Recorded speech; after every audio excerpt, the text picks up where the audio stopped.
Control D दें जी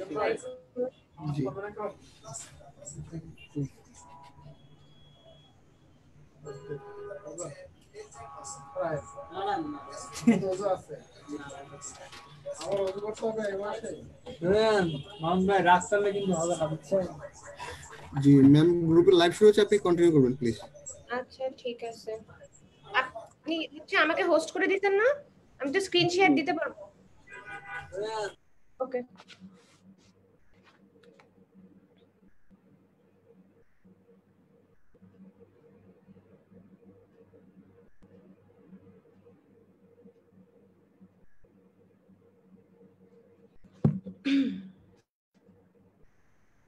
আসসালামু আলাইকুম আমার কথা শুনতে পাওয়া যাচ্ছে কিনা একটু আমাকে কমেন্ট করে জানাবেন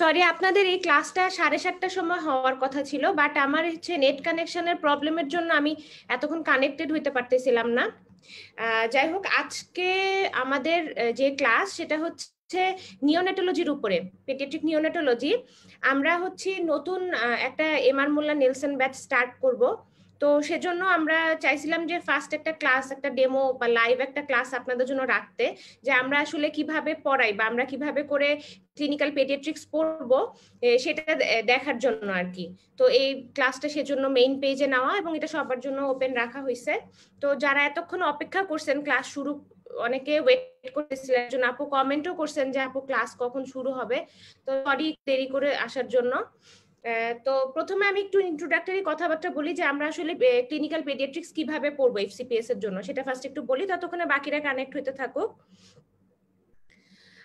প্রথম কথা হচ্ছে যে ক্লিনিক্যাল পেডিয়াট্রিক্স এর জন্য এখন পড়া অনেক বেশি একটা সময় ছিল ক্লিনিক্যাল কোশ্চেন এত বেশি আসতো না এখন আপনারা যারা রিসেন্টলি 1-2বার পরীক্ষা দিয়েছেন বা যারা কোশ্চেন সলভ করছেন তারা দেখতে পাবেন যে ক্লিনিক্যাল পেডিয়াট্রিক্স এর ইম্পর্টেন্স এখন অনেক বেশি এখন কিন্তু ক্লিনিক্যাল কোশ্চেন 3টা পেপারই দেয় পেপার 1 2 3 তিনটাতেই ক্লিনিক্যাল কোশ্চেন দেয় প্লাস মেইন আসলে ক্লিনিক্যালটা দেওয়ার কথা পেপার 3তে কিন্তু 3টা পেপারই ক্লিনিক্যাল কোশ্চেন আসে অনেক মোটামুটি বেশ কঠিন কোশ্চেনই দেয় ডিজিজ রিলেটেড কঠিন কঠিন কোশ্চেন গুলাই আসে যেটা অ্যাকচুয়ালি হচ্ছে আপনি না পড়ে গেলে কখনো আপনার পক্ষে পারা পসিবল না সেজন্য ক্লিনিক্যালের প্রিপারেশন এখন ভালো নিতে হবে যেমন একটা সময় আগে আমার সময় যখন আমি এফসিপিএস পার্ট 1 পরীক্ষা দিই আমি পার্ট 1 পাস করি 2016 জানুয়ারিতে তখন অনেকে ক্লিনিক্যালটাকে এভাবে করে এমফাসিস দিত না বা ক্লিনিক্যাল পড়তো না ভাবতো যে কটা আসবে ইচ্ছা মতো ট্রু ফলস দাগায় দিব কারণ পড়লেও পারবো না না পড়লেও পারবো না এরকম একটা ধারণা ছিল কিন্তু ক্লিনিক্যাল পড়লে কিন্তু এখন একদমই কমন পাওয়া যায় কারণ মোটামুটি আমরা একটা ভালো গাইডলাইন দেওয়ার চেষ্টা করতেছি ক্লিনিক্যাল আপনারা কিভাবে পড়বেন আর হচ্ছে ভালো করতে হলে অবশ্যই আপনাকে এখন ক্লিনিক্যাল পড়তে হবে পেপার 3 তে ভালো করতে হলে তো বই আমরা কোনটা ফলো করব বই যদিও আমাদের ব্যাচের নাম এমআর মোল্লা নেলসন ব্যাচ কিন্তু বেসিক্যালি আমি নেলসন পড়াই না কারণ আমি নিজেও নেলসনটা পড়ি নাই আমরা হচ্ছে এমআর মোল্লা স্যারের বইটা আর আবিদ মোল্লা স্যারের বইটা ফলো করি তো হচ্ছে ওই দুটো বই আপনাদের আন্ডারগ্রেড স্টুডেন্টদের জন্য যথেষ্ট পড়লে ওখান থেকে আপনি মোটামুটি সবই কমন পাবেন স্পেশালি এমআর মোল্লা স্যারের বই থেকে বিভিন্ন ডিজিজ গুলা যতটুকু লেখা আছে অতটুকুই আপনাদের জন্য এনাফ আর নেলসন পড়তে গেলে একটা সমস্যা হচ্ছে নেলসন বইটা অনেক বেশি বড় এলাবোরেট করা তাই একটা ডিজিজ সম্পর্কে আপনাদের যতটুকু জানা দরকার তার থেকে অনেক বেশি কিছু লেখা নেলসন পড়তে গেলে আপনাদের হচ্ছে সময় নষ্ট হবে মানে বেশি পড়া হয়ে যাবে তো আপনাদের তো খালি ক্লিনিক্যাল না আপনাদেরকে তো বেসিকও পড়তে হবে তাই না সেই কারণে হচ্ছে আমরা এমন ভাবে এটা ক্লাসটা আমরা এভাবে করে সাজাইছি বা আমরা মানে সিলেবাসটাকে এভাবে করে আপনাদেরকে পড়াই যাতে হচ্ছে আপনারা মোটামুটি সপ্তাহে 5 দিন যদি বেসিক পড়েন 2 দিন আপনারা ক্লিনিক্যাল পড়লে আপনাদের জন্য যথেষ্ট এভাবে করে পড়তে হবে ক্লিনিক্যালের উপরে কিন্তু ঠিক আছে ক্লিনিক্যাল থেকে কোশ্চেন আপনি পড়তে হবে কিন্তু তার মানে এই না যে ক্লিনিক্যালের উপর আপনি এত জোর দিবেন যে বেসিক পড়ার টাইম পাবেন না ব্যাপারটা সেরকমও না ঠিক আছে তাহলে বই ফলো করতেছি আমরা এমআর মোল্লা স্যারের বই আবিদ মোল্লা স্যারের বই তা আমি আমার মনে হয় বেশ অনেকেই জয়েন করছেন আর একজন কোয়েশ্চেন করছেন যে হচ্ছে রেসিডেন্সি এক্সাম কবে হবে রেসিডেন্সি এক্সাম তো ডিসেম্বরে হবে এটা তো বিএসএমএম থেকে নোটিশ দিয়ে দিছে রেসিডেন্সি এক্সামটা হচ্ছে ডিসেম্বরে হবে। তো হবে কি হবে না এরকম অনেক কোয়েশ্চেন অ্যারাইজ করছিল, এতদিন সবাই একটু কনফিউজ ছিল, কিন্তু বিএসএমএ থেকে তো নোটিশই দিয়ে দিছে, যেমন ফেজ বি পরীক্ষাগুলো সব হচ্ছে জানুয়ারিতে হবে, সেটারও রিটেনের ডেট দিছে, আর রেসিডেন্সিও হবে ডিসেম্বরে 11 তারিখ রেসিডেন্সি ডেট দিয়ে দিছে। ঠিক আছে, আচ্ছা তাহলে হচ্ছে আমরা আজকে নিওনেটোলজি ক্লাস করব। তো আজকের ক্লাসটা জাস্ট একটা এক্সাম্পল যে হচ্ছে আমরা ক্লিনিক্যাল কিভাবে করে পড়বো বা আমাদেরকে কতটুকু পড়তে হবে সেটা আপনাদেরকে একটু দেখানোর জন্য, যে হচ্ছে আমাদের পড়াটা কেমন হবে, আমরা কিভাবে কতটুকু পড়বো, কতটুকু আমরা এক্সক্লুড করব, সেটার জন্য আজকের ক্লাসটা নেওয়া আমাদের। ঠিক আছে, যদিও আজকের ক্লাসটা একটু হয়তো আপনাদের কাছে বড় মনে হতে পারে, কারণ কি নিওনেটোলজি হচ্ছে পড়া বেশি, নিওনেটোলজি থেকে কিন্তু কোয়েশ্চেন অনেক বেশি আসে, এই জন্য ক্লাসটা হয়তো একটু আপনাদের কাছে বড় মনে হবে, কারণ ডেমো ক্লাস তো ইউজুয়ালি আমরা ছোট নেই, কিন্তু আমি অ্যাকচুয়ালি চাইছিলাম নিওনেটোলজি পুরোটাই কভার করতে, অ্যাটলিস্ট যাতে এটা ডেমো ক্লাস না মনে করেন, যারা পরীক্ষার প্রিপারেশন নিচ্ছেন তারা নিওনেটোলজি কতটুকু পড়বেন আজকে এই ক্লাসটা করলে আপনাদের পড়া হয়ে যাবে। ঠিক আছে, আর হচ্ছে এই তো আমি একটু আপনাদেরকে আমার পরিচয়টা দিয়ে নেই, যেহেতু মেইন পেজে সবাই আমাকে চিনেন না, আমার স্টুডেন্টরা আমাকে চিনেন।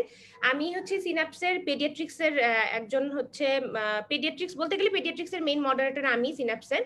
আমি সিনাপসের সাথে ওই পেডিয়াট্রিক্স ব্যাচ আমরা যখন খুলি গত বছর নভেম্বরে, তখন থেকে আমি সিনাপসের সাথে যুক্ত, মানে আমি আসার পর থেকে পেডিয়াট্রিক্স ডিপার্টমেন্টে আমরা এখানে সিনাপসে মোটামুটি পেডিয়াট্রিক্স পড়ানো শুরু করছি। তো অনেকদিনই হয়ে গেল আমাদের এখানে আমরা পেডিয়াট্রিক্স গুলো চালু করছি আস্তে আস্তে করে। প্রথম দিকে আমাদের পেডিয়াট্রিক্স এত ব্যাচ ছিল না, এখন আমরা আল্লাহর রহমতে মোটামুটি রেসিডেন্সি, ডিপ্লোমা, তারপরে এফসিপিএস সবগুলাতেই পেডিয়াট্রিক্স সুন্দর মতো আমরা ব্যাচ রান করতে পারতেছি। আমার নাম ডাক্তার রৌনক জাহান, আমি কারেন্টলি হচ্ছে বিএসএমএমইউ তে মেডিকেল অফিসার পোস্টে কাজ করছি।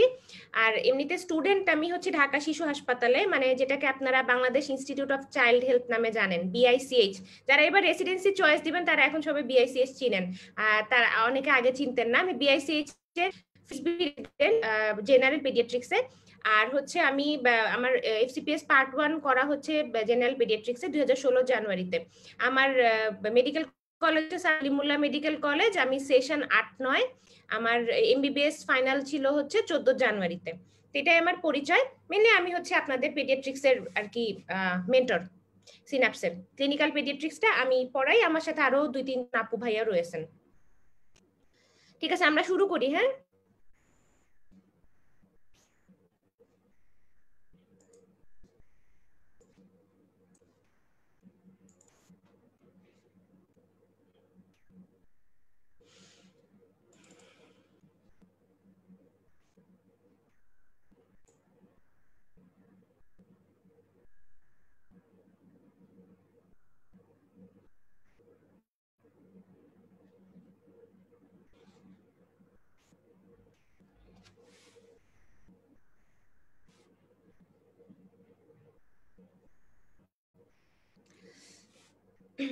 আচ্ছা আরেকটা জিনিস আপনাদেরকে বলা হয়নি, যারা এখানে মানে নতুন আজকে প্রথম পেডিয়াট্রিক্স এর কোনো ওরিয়েন্টেশন ক্লাস করতেছেন তাদের জন্য একটা কথা বলি, সেটা হচ্ছে পেডিয়াট্রিক্স এর কোন টপিকগুলো আপনারা ইম্পর্টেন্স দিয়ে পড়বেন।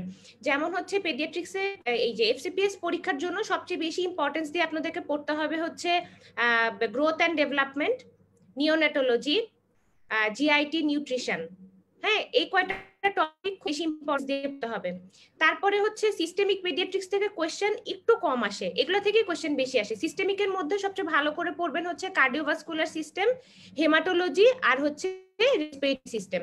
ওই তিনটা থেকে কোয়েশ্চেন বেশি আসে, বাকিগুলা থেকে একটু কম আসে কোয়েশ্চেন। তারপরও এই যে যেগুলো বললাম growth and development, neonatology, GIT, nutrition, এগুলা থেকে কোয়েশ্চেন একটু বেশি আসে, সেজন্য আমরা এই টপিকগুলা একটু ভালো করে পড়বো, রিভিশনও বেশি করে দিব এগুলা। ঠিক আছে,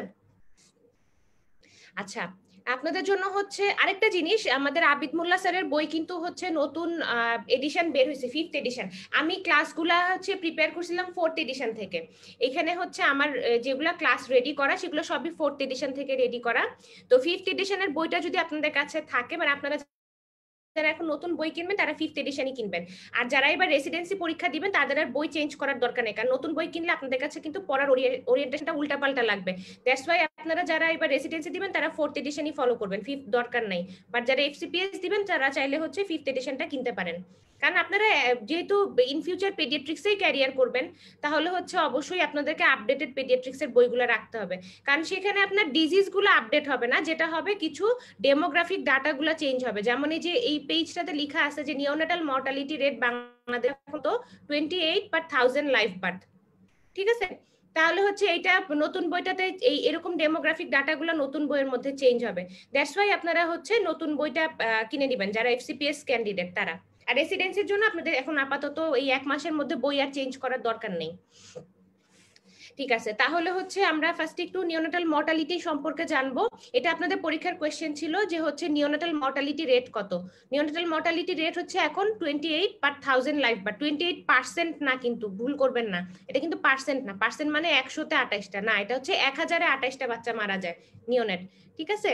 তারপরে হচ্ছে তার মধ্যে কমনেস্ট কজ কি কি নিওনেটাল মর্টালিটির, দেখেন সবচেয়ে কমনেস্ট কজ, এটা কিন্তু সিঙ্গেল বেস্টে দিয়ে দিতে পারে যে সবচেয়ে commonest cause of neonatal mortality কি। দেখেন এখানে সবচেয়ে বড় কজ এই যে পাই চার্টটার মধ্যে দেখাচ্ছে যে সবচেয়ে কমনেস্ট কজ হচ্ছে প্রিটার্ম কমপ্লিকেশন, 45% হচ্ছে প্রিটার্ম লো বার্থ ওয়েট বেবিদের কমপ্লিকেশনের কারণে বাচ্চা মারা যায়, ঠিক আছে।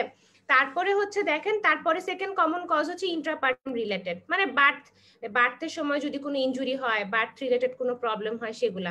এছাড়াও আপনার আছে হচ্ছে কনজেনিটাল ডিফেক্ট, স্পেশালি যদি কার্ডিওভাস্কুলার আর নিউরোলজিক্যাল জেনিটাল কোনো ডিফেক্ট থাকে তখন বাচ্চা মারা যাবে। অ্যানানকেফালি থাকলে বাচ্চা মারা যাবে। তারপরে যদি হচ্ছে বাচ্চার সিভিয়ার টফ থাকে বা হচ্ছে লার্জ ভিএসডি বা পিডিএ থাকে সেক্ষেত্রে বাচ্চা মারা যেতে পারে। তারপরে নিওনেটাল ডায়রিয়া মানে নিওনেটাল সেপসিস একটা কারণ, সিভিয়ার ইনফেকশন যেটা নিওনেটাল সেপসিস, এগুলো হচ্ছে কারণ। এখানে দেখেন কি লেখা আছে, ডিফারেন্ট কজ যেগুলো নিওনেট মারা যায় সেটা হচ্ছে পেরিনেটাল অ্যাসফিক্সিয়া। পেরিনেটাল অ্যাসফিক্সিয়াটা যে ইন্ট্রাপার্টাম রিলেটেড এর মধ্যে পড়ছে। প্রিটার্ম কমপ্লিকেশন, সিভিয়ার ইনফেকশন, এগুলো সব মিলায় 88% কভার করে নিওনেটাল মর্টালিটির। তাহলে নিওনেটাল এখান থেকে আমাদের মনে রাখতে হবে নিওনেটাল মর্টালিটি রেট হচ্ছে 28/1000 লাইফ বার্থ। কি কি কারণে নিওনেট মারা যায়, আপনার preterm low birth weight complication, intrapartum complication, তারপর হচ্ছে severe infection, congenital defect, diarrhoea এবং আদার্স, এগুলো কারণে বাচ্চা মারা যায়। একটা নিউন বেবির টার্ম বেবি কাদেরকে বলি, যারা হচ্ছে 37 কমপ্লিটেড উইক থেকে শুরু করে 42 উইকস এর মধ্যে জন্মগ্রহণ করে। 37 এর আগে হলে প্রিটার্ম, 42 পরে হলে পোস্ট টার্ম। এটা এই যে টার্ম গুলা এগুলো আপনাদেরকে জানতে হবে, কখন কোনটাকে আমরা কি বলতেছি। তারপরে আসেন আমরা হচ্ছে যে একটা হেলদি নিউবর্ন বেবির ফিচারগুলো জানবো। এটা থেকে আপনাদের পরীক্ষায় প্রশ্ন আসছিল যে একটা হেলদি নিউবর্ন বেবির কি কি মানে কি কি ক্যারেক্টারিস্টিক ফিচার আছে। একটা হেলদি নিউবর্ন বেবির ফিচার যদি আপনি না জানেন তাহলে কি আপনি অ্যাবনর্মালটা মানে ডিটেক্ট করতে পারবেন না। আপনি হেলদি বেবি সবগুলা ক্রাইটেরিয়া জানতে হবে। প্রথম কথা হচ্ছে একটা নর্মাল হেলদি নিওনেটের ওজন থাকবে 2.5 কেজি থেকে 4 কেজি, মানে 2500 থেকে 4000 গ্রাম, 2.5 কেজি থেকে 4 কেজি ওজন থাকবে। তারপরে বাচ্চাটা হাইট কত হবে, এখানে কিন্তু আমরা হাইট বলবো না, এখানে বলবো লেন্থ। একটা জিনিস মনে রাখবেন, একটা বাচ্চাকে যখন আমরা দাঁড়া করায় মাপবো তখন সেটা হবে হাইট, আর যখন শুয়ায় মাপবো সেটা হবে হচ্ছে লেন্থ। তাহলে আমরা নিওনেটের কি বলবো, লেন্থ বলবো, হাইট বলতে পারবো না, কারণ নিওনেটকে আমরা দাঁড়া করায় উচ্চতা মাপি না, শুয়ায় মাপি। তাহলে লেন্থ হবে অ্যারাউন্ড 50 সেন্টিমিটার। এটা যে 50 হবে তা না, এটা 48 থেকে 52 হবে, কিন্তু অ্যারাউন্ড 50, অন অ্যান এভারেজ 50 হবে, ঠিক আছে। তারপরে ওএফসিটা কত হবে, 35 সেন্টিমিটার হবে। এটা কিন্তু খুব ইম্পর্টেন্ট, একটা নিউবর্ন বেবির ওএফসি কত হয়, 35 সেন্টিমিটার হয়। এটা একটু কম হইতে পারে যদি প্রিটার্ম বেবি হয়, কিন্তু প্রিটার্ম বেবি তো তাহলে হেলদি নিউবর্নের মধ্যে পড়তেছে না, তাই না, সে তো হেলদি নিউবর্ন বেবি ক্রাইটেরিয়ার মধ্যে পড়তেছে না, সেই ক্ষেত্রে তার ওএফসিটা একটু কম হইতে পারে। কিন্তু নর্মাল টার্ম বেবি যদি 37 সপ্তাহ বয়স হয়ে যায় তাহলে ওএফসিটা 35 সেন্টিমিটার হবে। বাচ্চার গায়ের কালার কি হবে, পিঙ্ক কালার হবে, মানে পিঙ্ক মানে বোঝাচ্ছে তার অক্সিজেন পারফিউশন ভালো, all over the body oxygen ভালো মতো পারফিউশন হয়েছে। কিন্তু কিছু ক্ষেত্রে বাচ্চার অ্যাক্রোসায়ানোসিস থাকতে পারে। অ্যাক্রোসায়ানোসিস মানে হচ্ছে হাত এবং পাতে সায়ানোসিস থাকতে পারে, মানে পেরিফেরাল সায়ানোসিস। সেটা আবার যদি বাচ্চাকে একটু গরম কাপড় দিয়ে মুড়ায় আমরা ইনকিউবেটরে কিছুক্ষণ রাখি সেটা ঠিক হয়ে যাবে। ওটা বেসিক্যালি ওরকম গ্রস কোনো হাইপোক্সিয়ার কারণে হয় না। অ্যাক্রোসায়ানোসিস নর্মাল বেবিরও হইতে পারে, তাহলে হাত পায়ে একটু সায়ানোসিস থাকতে পারে, সেটাকে আমরা নর্মাল হিসেবেই কনসিডার করব। এরপরে বাচ্চা ব্রিদিংটা স্পন্টেনিয়াস হবে এবং রেগুলার হবে। রেসপিরেটরি রেট হবে 30 থেকে 60, হার্ট রেট হবে 100 থেকে 160, মানে সে যখন ফিটাস ছিল, মায়ের পেটে যখন ছিল তখন তার হার্ট রেটও 100 থেকে 160 ছিল, সেটাই হবে। টেম্পারেচার হবে হচ্ছে 97.5 থেকে 99 ডিগ্রি ফারেনহাইট, এটা নর্মাল টেম্পারেচার। দেখেন নর্মাল কিন্তু 99 হলে কিন্তু আমরা নিওনেটকে জ্বর বলতেছি না। অনেকে আপনার কাছে ফোন দিয়ে বলতে পারে আমার বাচ্চার গাটা খুবই গরম লাগতেছে, এভাবে অনেকেই বলে যে বাচ্চার গা তো গরম, জ্বর আসছে নাকি। আসলে যেটা করে বাবা করার জন্য অনেক বেশি ওভার ক্লোদিং করে ফেলে, মানে কাপড় দিয়ে এত বেশি বাচ্চাকে মুড়ায় রাখে, তখন বাচ্চার গায়ের টেম্পারেচার অনেক বেশি বেড়ে যায়। এটা করা যাবে না। টেম্পারেচার বাচ্চাকে যখনই বেশি গরম মনে হবে তখন আমরা একটু কাপড় লুজ করে দিব। এত কাপড় দিয়ে নিওনেটকে হচ্ছে মুড়ায় রাখার দরকার নেই। সেটা যদি প্রিটার্ম বেবি হয় তাহলে ঠিক আছে, তার সাবকিউটেনাস ফ্যাট কম, হিট লস বেশি হচ্ছে, তাকে আমরা কাপড় দিয়ে অনেক মুড়ায় রাখবো। কিন্তু এই গরমকালে আমরা টার্ম বেবিকে এত বেশি কাপড় দিয়ে মুড়ায় রাখবো না। তারপরে মাসেল টোন গুলো অবশ্যই ফ্লেক্সড হবে। মাসেল যদি একটু হচ্ছে আপনার ফ্ল্যাক্সি হয়, লিম, তাহলে বুঝতে হবে যে বাচ্চা কোনো প্রবলেম আছে। মাসেল গুলো সে হাত পা গুলো সবগুলো সে ফ্লেক্স করে রাখবে। তারপরে হচ্ছে সাকিং রিফ্লেক্স বাচ্চার অবশ্যই প্রেজেন্ট থাকবে। সাকিং রিফ্লেক্সের সাথে সাথে অন্যান্য প্রাইমারি যে রিফ্লেক্স গুলো সেগুলো প্রেজেন্ট থাকবে। বাচ্চা অবশ্যই হচ্ছে 24 থেকে 48 ঘন্টার মধ্যে ইউরিন ভয়েড করতে হবে। যদি সে না করে 48 ঘন্টা হয়ে গেছে, মানে 2 দিন হয়ে গেছে, এখনো বাচ্চা প্রস্রাব করে নাই, তাহলে আমাদেরকে বুঝতে হবে যে হয় তার কনজেনিটাল ইস্যু আছে, পোস্টেরিয়র ইউরেথ্রাল ভালভ আছে, বা অন্য কোনোখানে গ্রস কোনো অবস্ট্রাকশন আছে, that's why say urine pass করতে পারতেছে না। তাহলে সেটা একটা অ্যাবনর্মাল ক্রাইটেরিয়া হয়ে গেল। মেকোনিয়াম পাস করবে 24 ঘন্টার মধ্যে, মানে একদিনের মধ্যে মেকোনিয়াম পাস করবে। দেখেন একদিনের মধ্যে যদি মেকোনিয়াম পাস না করে তাহলে আমরা কি কি চিন্তা করব? তার কনজেনিটাল হাইপোথাইরয়েড চিন্তা করব, তাই না? সেখানে আমরা বলি যে ডিলেড প্যাসেজ অফ মেকোনিয়াম থাকে। আর অথবা আমরা চিন্তা করব তার ইমপারফোরেট অ্যানাস আছে, বা যে কোনো একটা কনজেনিটাল বা কোনো একটা প্রবলেম আছে। দ্যাটস ওয়াই বাচ্চা অবশ্যই 24 ঘন্টার মধ্যে মেকোনিয়াম পাস করতে হবে। বাচ্চা ঘুমাবে দিনে 24 ঘন্টার মধ্যে 18 ঘন্টা। এটা একটা খুব কমন একটা কোয়েশ্চেন। অনেকেই আমাদের আত্মীয় স্বজনরা কিন্তু ফোন দিয়ে বলে বাচ্চা এত ঘুমায়, বাচ্চা জন্মের পর থেকে খালি ঘুমাচ্ছে, খাওয়াইতেই পারতেছি না, বাচ্চা এত ঘুমায়, আমার তো ভয় লাগতেছে, বাচ্চার কোনো সমস্যা হয়েছে নাকি। এরকম কিন্তু এই কোন জিনিসটা সবাই জিজ্ঞেস করে ফোন দিয়ে। এটা আসলে কিছু না, সেটা হচ্ছে নিউবর্ন বেবি প্রথম 1 মাস একটু বেশি ঘুমাবে, 24 ঘন্টার মধ্যে 18 ঘন্টা যদিও সে ঘুমায়, সেটাই স্বাভাবিক, এটা অস্বাভাবিক কিছু না। তারপরে কোনো কনজেনিটাল অ্যাবনর্মালিটি থাকবে না বাচ্চার, এবং তার প্রিমিটিভ রিফ্লেক্স গুলো সবগুলো হচ্ছে স্টেবল থাকবে এবং স্ট্রং থাকবে, তাহলেই সে হচ্ছে হেলদি নিউবর্ন বেবি। তাহলে এই যে আমরা হেলদি নিউবর্ন বেবির ক্রাইটেরিয়া গুলো জানলাম, এটা আত্মোল্লাহের বই থেকে আমি টাইপ করছি। তাহলে আমরা এইখান থেকে পরীক্ষা প্রশ্ন আসছে আপনাদের হেলদি নিউবর্নের ফিচার থেকে, এফসিপিএস পরীক্ষার প্রশ্ন, এটা রেসিডেন্সির জন্য ইম্পর্টেন্ট। এখন আসেন নিওনেটাল রিফ্লেক্স। নিওনেটাল রিফ্লেক্স থেকে প্রায় টাইমই কোশ্চেন আসে এফসিপিএস এ। প্রথম কথা জানতে হবে যে সবগুলা নিওনেটাল রিফ্লেক্সই জন্মের সময় অ্যাপিয়ার করে, মানে জন্মের সময় বাচ্চা থাকে, এবং মোটামুটি সবগুলা রিফ্লেক্সই 1 বছর বয়সের মধ্যে ডিসঅ্যাপিয়ার করে। কিন্তু এখান থেকে আপনার পরীক্ষার প্রশ্ন সিঙ্গেল বেস্টের জন্য ইম্পর্টেন্ট কোনটা, কোনটা জন্মের সময় থাকে না, বা কোনটা 1 বছরের মধ্যে ডিসঅ্যাপিয়ার করে না। দেখেন Moro reflex, rooting, palmar, plantar, sucking, stepping সবগুলাই জন্মের সময় আসে এবং ডিসঅ্যাপিয়ার করে মোটামুটি 1 বছরের মধ্যে সবগুলা ডিসঅ্যাপিয়ার করতেছে।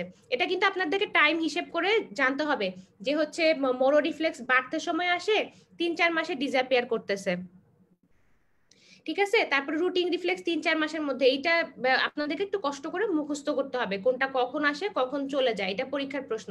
এখানে কয়েকটা আনকমন ইনফরমেশন আমি একটু আপনাদেরকে পয়েন্ট আউট করে দেই। দেখেন স্টিপিং রিফ্লেক্স, আচ্ছা কোন রিফ্লেক্স কি সেটা আমি একটু বলে দিই। মোরো রিফ্লেক্সটা হচ্ছে বাচ্চাকে আপনি একটা টেবিলের শুয়ে হাত পা গুলো ধরে এমন করে বাড়ি দিলে বাচ্চা হাতগুলো প্রথমে হচ্ছে এক্সটেন্ড করবে, তারপরে ফ্লেক্স করবে, এটা তার নর্মাল একটা রেসপন্স, এটা হচ্ছে মোরো রিফ্লেক্স। রুটিং মানে মুখের কোনায় আপনি ট্যাপ যদি করেন বাচ্চা মুখ সেদিকে ঘুরাবে, সেটা রুটিং। পামার মানে বাচ্চার হাতের নিচে যদি একটা মনে করেন কলম দিলেন, সেটা সে এমন করে ধরবে, ঠিক আছে, বা আপনার আঙ্গুল দিলে সেটা সে এমন করে ধরবে, সেটা হচ্ছে পামার। প্ল্যান্টার হচ্ছে পামারের মতোই পায়ের আঙ্গুলের ভাঁজের মধ্যে কিছু দিলে সেটা সে পা দিয়ে গ্র্যাব করার ট্রাই করবে, গ্রাস্প বা গ্র্যাব, ঠিক আছে, সে ধরার ট্রাই করবে। স্টিপিং রিফ্লেক্স মানে বাচ্চাকে আপনি কোমরের মধ্যে হাত দিয়ে উঁচু করে দাঁড়া করাইলে বাচ্চা এমন এমন করে বাতাসের মধ্যে হাঁটার ট্রাই করবে বা সিঁড়ি উঠার ট্রাই করবে, সেটা স্টিপিং রিফ্লেক্স। টনিক নেক রিফ্লেক্স হচ্ছে বাচ্চাকে আপনি ভেন্ট্রালি মানে হরাইজন্টালি যদি শোয়ান সে ঘাটটা উঁচু করার ট্রাই করবে, সেটা টনিক নেক রিফ্লেক্স, ঠিক আছে। এরকম প্যারাশুট রিফ্লেক্স হচ্ছে বাচ্চাকে উপর করলে সে হচ্ছে এরকম ভেসে থাকবে প্যারাশুটের মতো, সেটা প্যারাশুট রিফ্লেক্স। তো এগুলো হচ্ছে রিফ্লেক্স গুলোর নাম এভাবে করে হয়েছে, এগুলো সবই প্রিমিটিভ রিফ্লেক্স এবং সবই ডিসঅ্যাপিয়ার করে। শুধু দেখেন স্টিপিং রিফ্লেক্সটা 5 থেকে 6 সপ্তাহে ডিসঅ্যাপিয়ার করে, এটা কিন্তু মাস না, বাকি সবগুলো কিন্তু মাসে ডিসঅ্যাপিয়ার করে, 3 থেকে 4 মাস, তারপরে 8 থেকে 12 মাস, কিন্তু এই যে আপনার হচ্ছে স্টিপিংটা 5 থেকে 6 সপ্তাহে ডিসঅ্যাপিয়ার করে। তাহলে পড়ার সময় এরকম আনকমন যেগুলা ইনফরমেশন আছে, সে আনকমন ইনফরমেশন গুলো আপনাদেরকে কলম দিয়ে গোল করে দাগ দিয়ে রাখতে হবে। এগুলোই আপনাদের এসবিএ তে আসবে। তারপরে দেখেন টনিক নেক রিফ্লেক্স, ল্যান্ডাউ রিফ্লেক্স, এগুলো কিন্তু জন্মের সময় আসে না, এগুলো একটু পরে আসে, ঠিক আছে, আর একটু পরে ডিসঅ্যাপিয়ার করে। তাহলে স্টিপিংটা 5 থেকে 6 মাসে আপনার ডিসঅ্যাপিয়ার করবে, 5 থেকে 6 সপ্তাহে, মাসে না। দেখেন তারপরে প্যারাশুট রিফ্লেক্স, প্যারাশুট রিফ্লেক্সটা সবার শেষে আসে, 6 থেকে 9 মাসে আসে, আর এটা পারসিস্ট করে দেয়ার আফটার, মানে এই একটা রিফ্লেক্স যেটা পারসিস্ট করে যায় প্যারাশুট রিফ্লেক্স, বাকি সবগুলো ডিসঅ্যাপিয়ার করতেছে, প্যারাশুট রিফ্লেক্সটা পারসিস্ট করে যাচ্ছে থ্রু আউট দ্য ইনফ্যান্সি, ঠিক আছে। তাহলে এইভাবে করে রিফ্লেক্স গুলো একটু কষ্ট করে পড়বেন। আমি জানি এটা পড়তে অনেক কষ্ট হয়, আই মিন এটা মুখস্থ করা খুব কষ্ট। আমি যখন আপনাদের মতো ছিলাম, আমার এফসিপিএস পরীক্ষার সময় আমার কাছে মনে হতো যে এই কঠিন জিনিসটা আমাকে কেন মুখস্থ করতে হবে, কষ্ট করে মুখস্থ করছিলাম, পরীক্ষা আমি এটা থেকে একটা প্রশ্নও পাইছিলাম। দ্যাটস ওয়াই একটু কষ্ট করে মুখস্থ করে ফেলবেন। কিছু জিনিস আছে যেগুলো আমরা আসলে বুঝে মনে রাখতে পারি, আর কিছু জিনিস আছে আসলে কপাল খারাপ, মুখস্থ করতেই হয়, যেমন এটা আমাদেরকে একটু কষ্ট করে মুখস্থ করতে হবে। এখানে যে রিফ্লেক্সের ছবিগুলো, এগুলো আবিদ মোল্লা স্যারের বই থেকে, যে পামার আঙ্গুল দিয়ে ধরতেছে, প্ল্যান্টার পা দিয়ে ধরতেছে, সাকিং রিফ্লেক্স, তারপরে যে স্টিপিং বলছে না, বাতাসে দাঁড়া করালে সে হাঁটার ট্রাই করে, তারপরে রুটিং, মুখে যেদিকে ট্যাপ করবেন বাচ্চা মুখ সেদিকে ঘুরাবে, ভাববে যে তাকে হচ্ছে খেতে দেওয়া হচ্ছে, মোরো রিফ্লেক্স। এতো এখন আসেন অ্যাবগার স্কোর। অ্যাবগার স্কোরটা আবিদ মোল্লা স্যারের বইয়ে নাই, এটা আমরা এমআর মোল্লা স্যারের বই থেকে হচ্ছে তুলছি। অ্যাবগার স্কোরটা হচ্ছে আপনাদের এফসিপিএস এ 1-2 বার কোশ্চেন আসছিল, বাট এটা থেকে কিন্তু রেসিডেন্সিতে সবসময় কোশ্চেন আসে, ঠিক আছে। রেসিডেন্সিতে আপনাদের অ্যাবগার স্কোর থেকে সবসময় কোশ্চেন আসে। এখন হচ্ছে আবগার স্কোরটা আমরা কিভাবে পড়বো। প্রথম কথা হচ্ছে আবগার স্কোরের 5টা যে ক্রাইটেরিয়া, কোন কোন সাইনগুলো আমরা দেখি আবগার স্কোরে, সেগুলো হচ্ছে আমাদেরকে জানতে হবে। 5টা জিনিস দেখি আমরা। একজন জিজ্ঞেস করছে মোরো রিফ্লেক্স কি। মোরো রিফ্লেক্স আমি বলছি আপু, মোরো রিফ্লেক্সটা হচ্ছে বাচ্চাকে আপনি শুয়ানোর পরে 4 হাত পা একসাথে করে যদি এভাবে একটা বাড়ি দেন, বাড়ি দিয়ে ছেড়ে দেন, বাচ্চা হাত পা গুলা ফার্স্টে হচ্ছে এক্সটেন্ড করবে, তারপরে ফ্লেক্স করবে। এটা কাইন্ড অফ একটা স্টার্টেল রিফ্লেক্স, ঠিক আছে।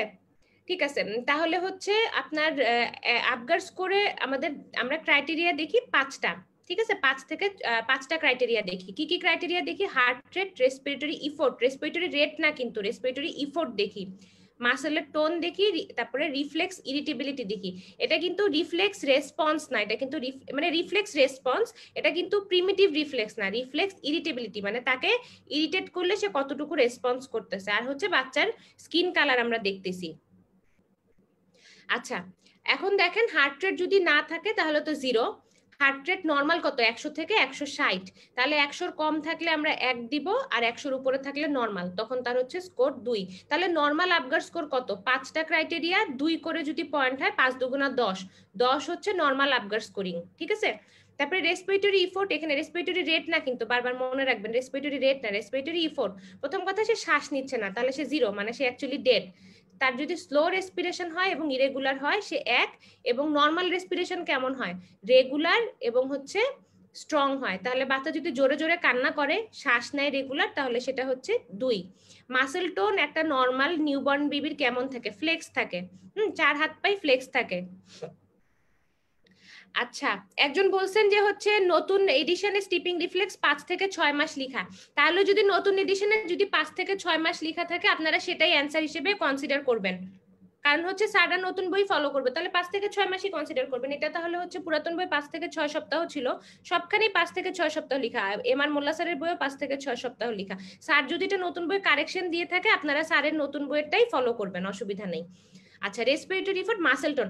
মাসেল টোন হচ্ছে বাচ্চার নরমালি ফ্লেকশন থাকার কথা এবং বাচ্চার অ্যাক্টিভিটি স্পন্টেনিয়াস থাকার কথা, সেটা হচ্ছে 2। কিন্তু বাচ্চার কিছুটা কোনো হাত পা ফ্লেক্সড, কোনো হাত পা এক্সটেন্ডেড, তাহলে সেটা হবে হচ্ছে আপনার 1। আর যদি বাচ্চা হাত পা একদম ছেড়ে দিয়ে শুয়ে থাকে বা ফ্ল্যাসিড অবস্থায় শুয়ে থাকে, বা সেটাকে বলে হচ্ছে লিম্প, সেটা হচ্ছে 0। কারণ হচ্ছে যে বেবির আবগার খারাপ বা যে বেবি আলটিমেটলি মারা যাবে, সে তো হচ্ছে ফ্ল্যাসিড অবস্থাতেই থাকবে। রিফ্লেক্স ইরিটেবিলিটি মানে হচ্ছে আপনি যদি একটা ক্যানুলা দিয়ে বা একটা হচ্ছে ক্যাথেটার দিয়ে, নেজাল ক্যাথেটার দিয়ে নাকে বাচ্চাকে খোঁচা দেন, তাহলে সে প্রথম কথা, যদি তার রিফ্লেক্স স্ট্রং থাকে, রেসপন্স ভালো থাকে, সে হাঁচি দিবে অথবা কাশি দিবে, সেটা হচ্ছে 2। তারপরে একটু খালি মানে মুখটা বাঁকা করে মুখ সরায় নিবে, সেটাকে বলা হয় গ্রিমেস, সেটা হচ্ছে 1। আর যদি কোনো রেসপন্স না করে তাহলে 0। বাচ্চার বডির কালার আমি একটু আগে বলছি পিঙ্ক থাকার কথা, অল ওভার পিঙ্ক থাকার কথা, তাহলে সেটা হচ্ছে 2, পুরা পিঙ্ক এন্ড পারফিউজ 2। যদি সে অল ওভার পিঙ্ক বাট হাত আর পা হচ্ছে নীল, যেটাকে বলা হচ্ছে অ্যাক্রোসায়ানোসিস, তাহলে হচ্ছে 1। হ্যাঁ, আর যদি বাচ্চা হচ্ছে ওভারঅল সায়ানোস থাকে অথবা ওভারঅল পেইল থাকে তাহলে হচ্ছে 0। এখন আমরা এগুলো ক্যালকুলেট করব, ক্যালকুলেট করে মেন কথা ভালো, সবচেয়ে ভালো আবগার হচ্ছে 10। তাহলে দেখেন স্কোর যদি 0 থেকে 3 হয় তাহলে হচ্ছে বাচ্চা সিভিয়ারলি ডিপ্রেস, মানে বাচ্চার প্রগনোসিস খুব খারাপ, এই বাচ্চাটা নাও বাঁচতে পারে। তারপরে হচ্ছে মডারেট ডিপ্রেশন, 4 থেকে 6 থাকলে মডারেট ডিপ্রেশন, আর 7 থেকে 9 হইলে মাইল্ড ডিপ্রেশন, 10 হচ্ছে নর্মাল। এখন এই যে আমরা এভাবে করে ইয়ে করছি, ক্যালকুলেট করছি, এটা দেখে আমরা কি প্রেডিক্ট করব? আমরা প্রথম কথা আবগার স্কোরটা মাপি হচ্ছে 1 মিনিটে আর হচ্ছে 5 মিনিটে, ঠিক আছে? আচ্ছা, প্রথম কথা আবগার স্কোরটা আমরা মাপি হচ্ছে 1 মিনিটে আর 5 মিনিটে।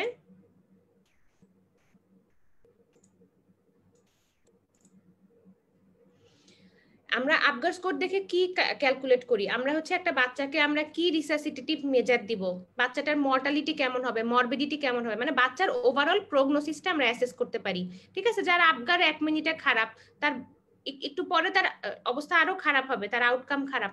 যে বাচ্চার আবগার হচ্ছে আপনার 5 মিনিট পরও বাচ্চার আবগার স্কোর খারাপ, মানে সাধারণত দেখা যায় 1 থেকে 5 মিনিটের মধ্যে বাচ্চাকে রিসাসিটেশন করলে বাচ্চা ইমপ্রুভ করে যায়, কিন্তু 5 মিনিট পরে রিসাসিটেশনের পরও বাচ্চা যদি আবগার স্কোর খারাপ হয় তাহলে বুঝতে হবে এই বাচ্চাটার ফিউচার নিউরোলজিক্যাল আউটকাম খারাপ, মানে এই বাচ্চাটা ভবিষ্যতে সিপি ডেভেলপ করতে পারে বা কোনো একটা লিম্ব প্যারালাইসিস হইতে পারে, বা ব্রেইনে আপনার হচ্ছে যে কোনো একটা ডেভেলপমেন্টাল ডিলে যে কোনো কিছু হতে পারে। তাহলে হচ্ছে আপনার 5 মিনিটের আবগারও যদি খারাপ থাকে সেটা হচ্ছে ইন্ডিকেট করে ফিউচার নিউরোলজিক্যাল ডেফিসিট বা হচ্ছে ব্যাড নিউরোলজিক্যাল আউটকাম। আর হচ্ছে এই যে দেখেন, যেমন মাইল্ড ডিপ্রেশন যে বাচ্চাটা, তাকে আমরা একটু অক্সিজেন দিলে ইনকিউবেটরে রাখলে বাচ্চা ভালো হয়ে যায়। মডারেট ডিপ্রেশন মানে বাচ্চাটাকে আমরা আম্বু ব্যাক করতে হয়, ঠিক আছে, আম্বু দিয়ে রেসপিরেটরি সাপোর্ট দিতে হয়। আর সিভিয়ার ডিপ্রেশন মানে এই বাচ্চাটার আলটিমেটলি ইনটিউবেশন লাগবে। এটা আপনারা একটু ডিটেলসে পড়তে চাইলে এমআর মোল্লা স্যারের বইয়ে আছে। এমআর মোল্লা স্যারের বই দেখলে এটা আরেকটু ডিটেলসে লেখা আছে, কিন্তু এর থেকে বেশি আপনাদের বেসিক্যালি পড়ার দরকার নাই আমি মনে করি। আমি যতটুকু দেখাচ্ছি নিওনেটোলজি, এর বাইরে কিছু পড়ার দরকার নেই, কারণ আজকে ক্লাসটা আমি মোটামুটি বেশ লম্বাই হবে। আপনারা একটু ধৈর্য ধরে থাকবেন, অথবা না থাকলেও পরবর্তীতে গ্রুপে ক্লাসটা দেখে নিতে পারবেন। আচ্ছা, এখন আসেন প্রিটার্ম লো বার্থ ওয়েট, যেটা আমাদের সবচেয়ে commonest cause of neonatal mortality. Low birth weight আমরা কখন বলতেছি? নর্মাল ওয়েট আমরা বলছিলাম 2.5 কেজি থেকে 4 কেজি, তাহলে হচ্ছে লো বার্থ ওয়েট বলতেছি আমরা হচ্ছে 2.5 কেজির নিচে। ভেরি লো বার্থ ওয়েট বলবো আপনার 1.5 কেজির নিচে, আর হচ্ছে এক্সট্রিমলি লো বার্থ ওয়েট বলবো 1 কেজির নিচে, আর ইনক্রেডিবল লো বার্থ ওয়েট, সাধারণত ইনক্রেডিবল লো বার্থ ওয়েট বেবিদেরকে আমরা বাঁচাইতে পারি না, অ্যাটলিস্ট বাংলাদেশে আমরা বাঁচাইতে পারি না, সেটা হচ্ছে 750-র নিচে। আর এটা আপনারা সবাই জানেন, টার্ম বেবি বলি আমরা 37 সপ্তাহ থেকে 42 সপ্তাহ, 42-এর পরে সেটাকে আমরা পোস্ট টার্ম বলতেছি, আর 37-এর আগে সেটাকে আমরা প্রিটার্ম বলতেছি। আর 34 সপ্তাহ থেকে 37 সপ্তাহকে আমরা লেট প্রিটার্ম বলি। কেন এটাকে লেট প্রিটার্ম বলি? এটা 34 থেকে 37-এর সিগনিফিকেন্স হচ্ছে 34 সপ্তাহের পরে তো আপনার বাচ্চা মোটামুটি সারফেক্টেন্ট রিলিজ হয়ে যায়, সো বাচ্চা স্পন্টেনিয়াস রেসপিরেশন নিতে পারে, তার হচ্ছে সাকিং রিফ্লেক্স ভালো থাকে, সে নিজে নিজে খেতে পারে, দ্যাটস ওয়াই এটা লেট প্রিটার্ম। কিন্তু এই বেবিটা ডেলিভারি হলেও তার আউটকাম খারাপ না। এখন আসেন প্রিটার্ম আর লো বার্থ ওয়েট বেবির কজ, কি কারণে প্রিম্যাচুরিটি এবং হচ্ছে আইইউজিআর হয়। আইইউজিআরটা হচ্ছে ইন্ট্রাইউটেরাইন গ্রোথ রেস্ট্রিকশন, মানে প্রিটার্মের সাথে পার্থক্যটা হচ্ছে প্রিটার্ম বেবি হচ্ছে তার যেই সময় জন্মগ্রহণ করার কথা সেই সময় আগে সে জন্ম হয়ে গেছে, দ্যাটস ওয়াই তার ওজনটা কম, লো বার্থ ওয়েট। আর আইইউজিআর মানে হচ্ছে আপনার বাচ্চাটার যে মানে সাধারণত আইইউজিআর বেবিরা হচ্ছে টার্ম বেবি হয়, সে টার্মেই জন্মগ্রহণ করছে কিন্তু তার গ্রোথ যতটুকু হওয়ার কথা ছিল হয় নাই, তার গ্রোথ রেস্ট্রিকশন হয়েছে, ইন্ট্রা ইউটেরাইন গ্রোথ রেস্ট্রিকশন, অথবা এসজিএ মানে স্মল ফর জেস্টেশনাল এজ, ঠিক আছে? তাহলে এই এদের কজগুলো মোটামুটি অলমোস্ট একই কজে প্রিটার্ম আর হচ্ছে আইইউজিআর হয়। প্রথম যে কোনো কিছুরই প্রথম কজ হচ্ছে ইডিওপ্যাথিক, আমি কারণ জানি না, না কেন হয়েছে প্রিটার্ম বেবির ক্ষেত্রে। তারপরে হচ্ছে বাচ্চা যদি মা হচ্ছে পোস্ট সোশিওইকোনমিক ব্যাকগ্রাউন্ড থেকে হয়, তার মানে সে খাওয়া দাওয়া করে নাই, তার নিউট্রিশন ভালো হয় নাই। তারপরে মায়ের বয়স কম থাকলে, মায়ের যদি হচ্ছে কোনো ডিজিজ লাইক অ্যান্টিপার্টাম হিমোরেজ হয়েছে, প্লাসেন্টা প্রিভিয়া, অ্যাব্রাপশিও প্লাসেন্টা, এগুলো যদি কোনো কিছু ছিল। তারপরে মায়ের যদি সার্ভাইকাল ইনকম্পিটেন্স থাকে, অনেক মায়েরই সার্ভিক্স লুজ থাকে, সেখান দিয়ে কি হয়, তখন সেখান দিয়ে বাচ্চা স্পন্টেনিয়াস অ্যাবর্শন হয়ে যায়, বা অ্যাবর্শন না হইলেও প্রিটার্ম ডেলিভারি হয়। তারপরে হচ্ছে মায়ের যদি জেনিটাল ইনফেকশন থাকে, যেমন হচ্ছে মায়ের যদি সার্ভিসাইটিস থাকে, কোরিও অ্যামনিনাইটিস থাকে, ইউটিআই থাকে, এগুলো থাকলে তাড়াতাড়ি ডেলিভারি হয়ে যাবে। মায়ের ইউটেরাসে যদি কোনো কনজেনিটাল ডিফেক্ট থাকে, লাইক বাইকর্নোয়েট ইউটেরাস, মায়ের যদি মাল্টিপল প্রেগনেন্সি, মনে করেন যে হচ্ছে টুইন বা ট্রিপলেট প্রেগনেন্সি হলো, তাহলে বাচ্চাগুলো বেশি দিন পেটে থাকতে পারবে না, মায়ের ইউটেরাসের ক্যাপাবিলিটি নেই ধরে রাখার, তখন বাচ্চা আর্লি ডেলিভারি হয়ে যাবে। এবং ফিটাসে যদি কোনো কনজেনিটাল ম্যালফরমেশন থাকে। আইজিআর এর কজে আসেন, মোটামুটি কাছাকাছি কজ। দেখেন এখানে বলা আছে হচ্ছে যে আপনার ইনঅ্যাডিকুয়েট প্লাসেন্টাল গ্রোথ, মানে প্লাসেন্টা যদি প্রপারলি গ্রো না করে, প্লাসেন্টাই তো হচ্ছে বাচ্চাকে নিউট্রিশন প্রোভাইড করে, অক্সিজেন প্রোভাইড করে, প্লাসেন্টা যদি প্রপারলি গ্রো না করে তাহলে কি হবে, প্লাসেন্টা অক্সিজেন ক্যারি করবে না, তখন বাচ্চার হাইপোক্সিয়া হবে, হাইপোক্সিয়া হইলে বাচ্চার গ্রোথটা রেস্ট্রিকশন হবে। তারপরে হচ্ছে আপনার যদি বাচ্চার হচ্ছে মায়ের যদি মাল্টিপল জেস্টেশন থাকে, তাহলে ডেফিনেটলি সেটা প্রিটার্ম না হইলেও আইওজিআর হওয়ার পসিবিলিটি অনেক বেশি। কারণ সবগুলা বাচ্চাকে প্লাসেন্টা প্রপারলি নিউট্রিশন দিতে পারতেছে না। তারপর মায়ের কি কি অসুখ থাকলে আইওজিআর হয়, মনে রাখবেন আইওজিআর হওয়ার সবচেয়ে ইম্পর্টেন্ট কজ হচ্ছে মায়ের হাইপারটেনশন, মানে প্রিএক্লামশিয়া, এক্লামশিয়া, এগুলাতে কমনলি হচ্ছে আপনার ইসে হয়, কমনলি হচ্ছে আপনার আইওজিআর হয়। এছাড়াও মা যদি হচ্ছে হাইপোক্সিক হয়, লাইক যে কোনো পালমোনারি, মায়ের যদি অ্যাজমা থাকে, মা যদি টিউবারকুলোসিসের পেশেন্ট হয়, তাহলে কি হবে, মায়ের হচ্ছে হাইপোক্সিয়া ডেভেলপ করবে, সেই হাইপোক্সিয়ার কারণে কি হবে, বাচ্চারও হাইপোক্সিয়া হবে, তখন বাচ্চা আইওজিআর হয়ে যাবে। মায়ের যদি কোনো ক্রনিক ইলনেস থাকে, লাইক মায়ের যদি ক্রনিক রেনাল ফেলিওর থাকে, লিভার ডিজিজ থাকে, সেখান থেকেও মায়ের কারণে বাচ্চার আইওজিআর হইতে পারে। মা যদি স্মোকার হয়, অথবা মা যদি কোনো সাবস্টেন্স অ্যাবিউজার হয়, মায়ের যদি প্রিএক্লামশিয়া থাকে, যেটাকে টক্সিমিয়া অফ প্রেগনেন্সি বলা হচ্ছে, মায়ের যদি ডায়াবেটিস থাকে, তাহলে হচ্ছে আপনার আইওজিআর হতে পারে। এবং আরেকটা জিনিস খুব কমন কজ অফ আইওজিআর হচ্ছে টর্চ ইনফেকশন। ঠিক আছে, টর্চ ইনফেকশন কি আপনারা জানেন সবাই, টক্সোপ্লাজমা, তারপরে হচ্ছে আপনার রুবেলা, সাইটোমেগালোভাইরাস, হার্পিস সিমপ্লেক্স আর সিফিলিস, এই ইনফেকশন গুলো থাকলে বাচ্চার আইওজিআর হইতে পারে। এটা একটু ডিটেলসে পড়াইলাম কেন, কারণ এখান থেকে আপনাদের রেসিডেন্সিতেও অনেক কোশ্চেন আসে। ঠিক আছে, এটা একটু ভালো করে দেখবেন। এখন আসেন হচ্ছে ফ্যাক্টরস অ্যাসোসিয়েটেড উইথ আইওজিআর, এটা যেটা আমি এখানে বললাম সেই জিনিসটাই একটু এলাবোরেটলি, এটা আপনার হচ্ছে আমি এমআর মোল্লা স্যারের বই থেকে তুলছি। দেখেন এটা আছে হচ্ছে চ্যাপ্টার 8, 8 চ্যাপ্টারের 13 নাম্বার টেবিল, এটা যে আইওজিআর এর কজ কি। এখানে যেমন যেভাবে লেখা আছে তার থেকে এখানে একটু কজ বেশি দেওয়া আছে। ঠিক আছে, এটা আপনারা যাদের কাছে এমআর মোল্লা স্যারের বই আছে তারা দেখে নিবেন, এটা আমি আর বলতেছি না। ওখানে যেগুলো বলা আছে অলমোস্ট সেই জিনিসগুলো একটু এক্সট্রা ইনফরমেশন এখানে দেওয়া আছে। আমি এই জন্য একটু এক্সট্রা জিনিসপত্র বা আমার ইয়াতে লেকচারে আমি এই জন্য তুলে দিই, কারণ আপনাদের এর বাইরে আসলে আর কিছু পড়ার দরকার নাই, এর থেকে বেশি আপনাদের লাগে না। হ্যাঁ, তাহলে আমরা এই যে এমআর মোল্লা স্যারের বইয়ে চ্যাপ্টার 8 এর 13 নাম্বার টেবিলটা একটু দেখবো, আইওজিআর এর কজ গুলা ওখান থেকেও একটু দেখে নিব। এখানে আর কিছু এক্সট্রা ডিজিজের নাম বলা আছে, যেমন ক্রোমোজোমাল ডিসঅর্ডারের কথা বলা আছে, তারপরে হচ্ছে আপনার এই যে রেডিয়েশন, তারপর মায়ের বাচ্চা যদি প্যানক্রিয়াজের কোনো প্রবলেম থাকে, তাহলে এই বক্সটা আপনারা একটু দেখে নিবেন, এটা একটা রিডিং দিয়ে নিবেন। আচ্ছা, এখন আসেন প্রিটার্মের সাথে আইওজিআর এর পার্থক্য। এই পার্থক্যটা কিন্তু আপনার হচ্ছে ইসেতেও আছে, প্রিটার্ম আইওজিআর এর পার্থক্য কিন্তু এমআর মোল্লা স্যারের বই ওই যে 8 নাম্বার চ্যাপ্টারে আছে, ওটাও আপনারা একটু দেখে নিবেন। এখানে এটা অল্প করে, ওখানে আরেকটু দুই একটা পয়েন্ট বেশি আছে, দুই একটা পয়েন্ট মেবি বেশি আছে। তাহলে প্রথম কথা হচ্ছে প্রিটার্ম বেবি সে তার টাইমের আগে চলে আসে, দ্যাট মিনস সে আসলে ইম্যাচিউরড। আর হচ্ছে আইওজিআর বেবিটা কি, সে টার্ম বেবি। ঠিক আছে, সে কিন্তু term baby, IUGR baby term baby, just তার ওজনটা অ্যাপ্রোপ্রিয়েট ফর এজ না। ঠিক আছে, তাহলে তার অ্যাক্টিভিটিস হবে টার্ম বেবির মতো, প্রিটার্মের অ্যাক্টিভিটিস হবে টার্ম বেবির থেকে একটু কম। এটা মাথায় রেখে পার্থক্যগুলো পড়বেন, তাহলে এটার মুখস্থ করার কিছু না, এটা ভালো মতো মনে থাকবে, সহজ জিনিস, বুঝে পড়ার জিনিস। আচ্ছা, প্রথম কথা প্রিটার্ম বেবি, তাহলে তার অ্যালার্টনেস কম হবে, মুভমেন্ট কম হবে, তাই না, কারণ সে তো এখনো up to the mark maturation হয় নাই, তাহলে মুভমেন্ট কম, অ্যালার্টনেস কম। তার চামড়াটা পাতলা হবে, কারণ তার চামড়ার নিচে সাবকিউটেনাস ফ্যাট প্রপারলি এখনো ডিপোজিশন হয় নাই, এই জন্য তার চামড়াটা হবে থিন এবং শাইনি। তারপরে তার এয়ার লোবিউলটা সফট হবে। আর যেটা টার্ম বেবি বা আইওজিআর বেবি, তার এয়ার লোবিউলটা ফার্ম হবে, আমাদের মতো হবে। ঠিক আছে। তারপর প্রিটার্ম বেবি ব্রেস্ট বার ডেভেলপমেন্ট হয় নাই ঠিক মতো। তারপরে তার হচ্ছে হাতে এবং পায়ে যে রেখাগুলা বা ক্রিজ যেগুলাকে বলা হয় সেগুলা হচ্ছে প্রিটার্ম বেবিতে সোল এবং পামার ক্রিজ একটু কম থাকে, কিন্তু আইওজিআর বেবি সেগুলো আমাদের মতো প্রমিনেন্ট ক্রিজ থাকে। তারপরে একটা বাচ্চা যত বেশি মানে ম্যাচিউরড হবে তত তার লেবিয়া মেজরা যেটা সেটা হচ্ছে বন্ধ থাকবে, আর যত ইম্যাচিউর থাকবে তত সেই বাচ্চার লেবিয়া মেজর গুলা একটু সেপারেটেড থাকবে। That's why preterm baby labia majora গুলা একটু ওয়াইড স্প্রেড বা একটু সেপারেটেড থাকে। বাচ্চাটা যত বড় হতে থাকে তত লেবিয়া মেজরটা বন্ধ হয়ে যাবে। তারপরে আমরা কি পড়ছি যে আপগার্স করে পড়লাম না যে একটা হেলদি টার্ম বেবির আপনার হচ্ছে কিরকম থাকবে, লিম্ব গুলা সব ফ্লেক্স থাকবে। তাহলে আইওজিআর বেবিরও লিম্ব হচ্ছে সব সেমি ফ্লেক্স থাকতেছে, কিন্তু প্রিটার্ম বেবি সে যেহেতু একটু উইক, হ্যাঁ, তাহলে তার লিম্ব গুলা ফ্ল্যাসিড, এলআইএমপি লিম্ব মানে হচ্ছে ফ্ল্যাসিড থাকতেছে। তারপরে প্রিটার্ম বেবি যেহেতু চামড়া বা স্কিন হচ্ছে থিন অ্যান্ড শাইনি, এজন্য তার হচ্ছে অ্যাবডোমেনটা একটু ডিস্টেন্ডেড মনে হবে। তারপরে তার অ্যাবডোমেনের ভিতরে যে কয়েলগুলা ইন্টেস্টাইনাল যে লুপগুলো আছে সেগুলো সব হচ্ছে উপর থেকে দেখা যাবে, দেখে ভিজিবল লাগবে। কিন্তু আইজিআর বেবির আবার এরকম থাকবে না, তার অ্যাবডোমেন নরমাল থাকবে। এই যে এটা ছবি দেখলে বোঝা যাচ্ছে, দেখেন প্রিটার্ম বেবিটা লাল, কেমন থিন চকচকা একটা স্কিন, হ্যাঁ, পেটটা একটু বড় হবে তার সাইজের তুলনায়। তারপর হাত পা গুলা ছেড়ে দিয়ে থাকবে, ফ্ল্যাসিড থাকবে। আর এই বাচ্চাটা দেখেন, এই হচ্ছে আইওজিআর বেবি, কিন্তু হচ্ছে টার্ম বেবি মতোই ওর অ্যাক্টিভিটিস। এখন তাহলে প্রিটার্ম আইওজিআর এর কমপ্লিকেশন আমরা পড়বো।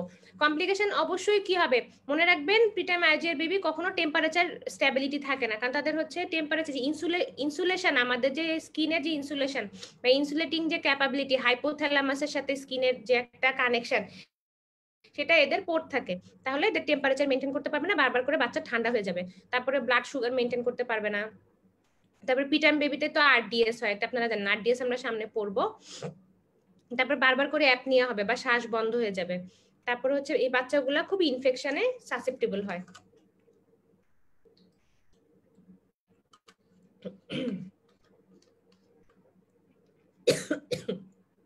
আচ্ছা, বাচ্চাগুলো যদি ইমিউনিটি খারাপ থাকে, দ্যাটস ওয়াই তাদের হচ্ছে ইনফেকশন হওয়ার চান্স অনেক বেশি থাকে। তারপরে হচ্ছে আপনার বাচ্চাদের বিভিন্ন জায়গা থেকে ব্লিডিং ম্যানিফেস্টেশন হতে পারে, কারণ অনেক সময় বাচ্চাগুলোর পেইনেটাল অ্যাসফিক্সিয়া হয়, সেখান থেকে হাইপোক্সিয়া হয়ে ব্লিডিং হতে পারে।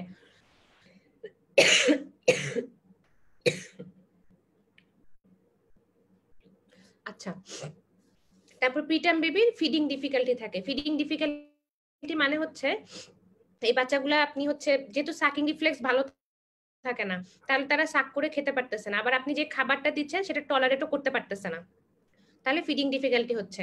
হ্যাঁ, এই জন্য হচ্ছে এগুলো সব হচ্ছে আর্লি কমপ্লিকেশন, মানে জন্মের সাথে সাথে আমরা কি ফেস করতেছি।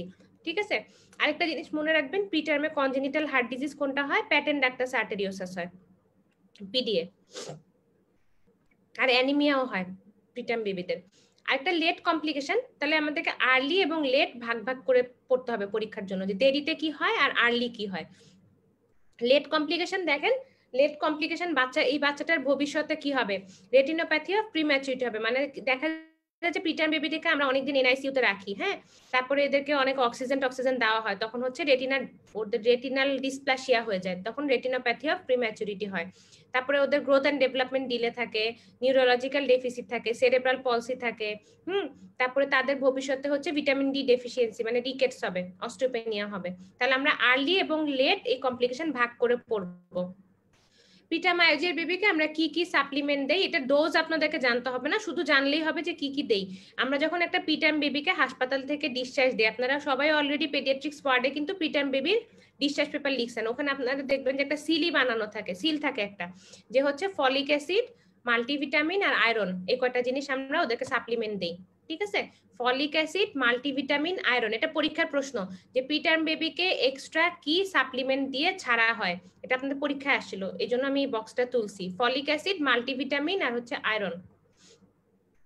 আচ্ছা, কিছু জিনিস এক্সট্রা পড়তে হবে এমআর মোল্লা স্যারের বই থেকে, সেটা হচ্ছে immediate complication of prematurity, late complication of prematurity, যেগুলো আমি এখানে দেখাইলাম একটু আগে, এই যে এটা হচ্ছে আবিদ মোল্লা স্যারের বই থেকে তোলা।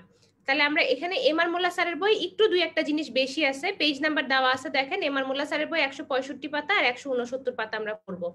আর প্রিটার্ম আর হচ্ছে আইওজিআর বেবির যে পার্থক্যটা, সেই পার্থক্যটা দেওয়া আছে হচ্ছে 14 যে হচ্ছে মানে অষ্টম চ্যাপ্টারের 14 নাম্বার টেবিলে দেওয়া আছে। ঠিক আছে, তাহলে ইমান মোল্লা স্যারের বই থেকে আমরা এগুলো একটু দেখে নিব।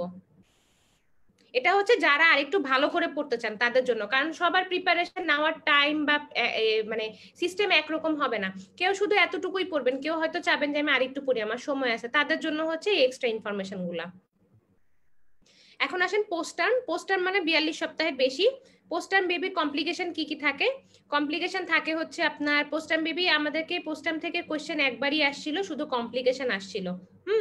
এই বাচ্চাটা, এটা সাধারণত দেখা যায় হচ্ছে পোস্টার্ম হওয়ার কারণে বাচ্চা ডেলিভারির টাইম পার হয়ে গেছে, তখন মায়ের ইউটেরো প্লাসেন্টাল ইনসাফিসিয়েন্সি ডেভেলপ করতেছে। মানে বাচ্চা হাইপোক্সিয়া ডেভেলপ করতেছে। সেই হাইপোক্সিয়া থেকে কি কি হইতে পারে? প্রথম কথা হচ্ছে মা যত দেরিতে ডেলিভারি হবে মায়ের, তত বেশি পানি কমে যাবে, তাই না? তাহলে অলিগোহাইড্রামনিয়াস হবে, বাচ্চার ফিটাল ডিস্ট্রেস শুরু হয়ে যাবে। তখন বাচ্চা কি হবে? ডিস্ট্রেসের কারণে বাচ্চা পেটের মধ্যে স্টুল পাস করে দিবে, মেকোনিয়াম পাস করে দিবে, তারপরে সেই মেকোনিয়ামটা সে আবার অ্যামনিওটিক ফ্লুইডের সাথে অ্যাসপিরেট করবে, তখন কি হবে? মাস মেকোনিয়াম অ্যাসপিরেশন সিনড্রোম। এবং এই বাচ্চাটার হচ্ছে হাইপোক্সিয়া হবে, হাইপোক্সিয়া থেকে পারসিস্টেন্ট পালমোনারি হাইপারটেনশন ডেভেলপ করবে। তাহলে এগুলো হচ্ছে সব পোস্ট টার্মের কমপ্লিকেশন। মেকোনিয়াম অ্যাসপিরেশন সিনড্রোম, পিপিএইচএন, তারপরে হচ্ছে বাচ্চার হচ্ছে পোস্ট টার্ম। কোন বাচ্চাগুলো পোস্ট টার্ম ডেলিভারি হয়? যাদের কোনো কনজেনিটাল ডিফেক্ট থাকে, সাধারণত দেখা যায় যে তারাই পোস্ট টার্ম ডেলিভারি হয়। পেইনেটাল অ্যাসফিক্সিয়া হবে, কারণ বাচ্চা সাইজে বড় হয়ে যাবে, বাচ্চা ডেলিভারির সময় একটা পিএনএ হবে। বাচ্চা হচ্ছে পলিসাইথেমিয়া, তার তো হাইপোক্সিয়া হবে। আপনারা জানেন যে হাইপোক্সিয়া হইলে কি হয়?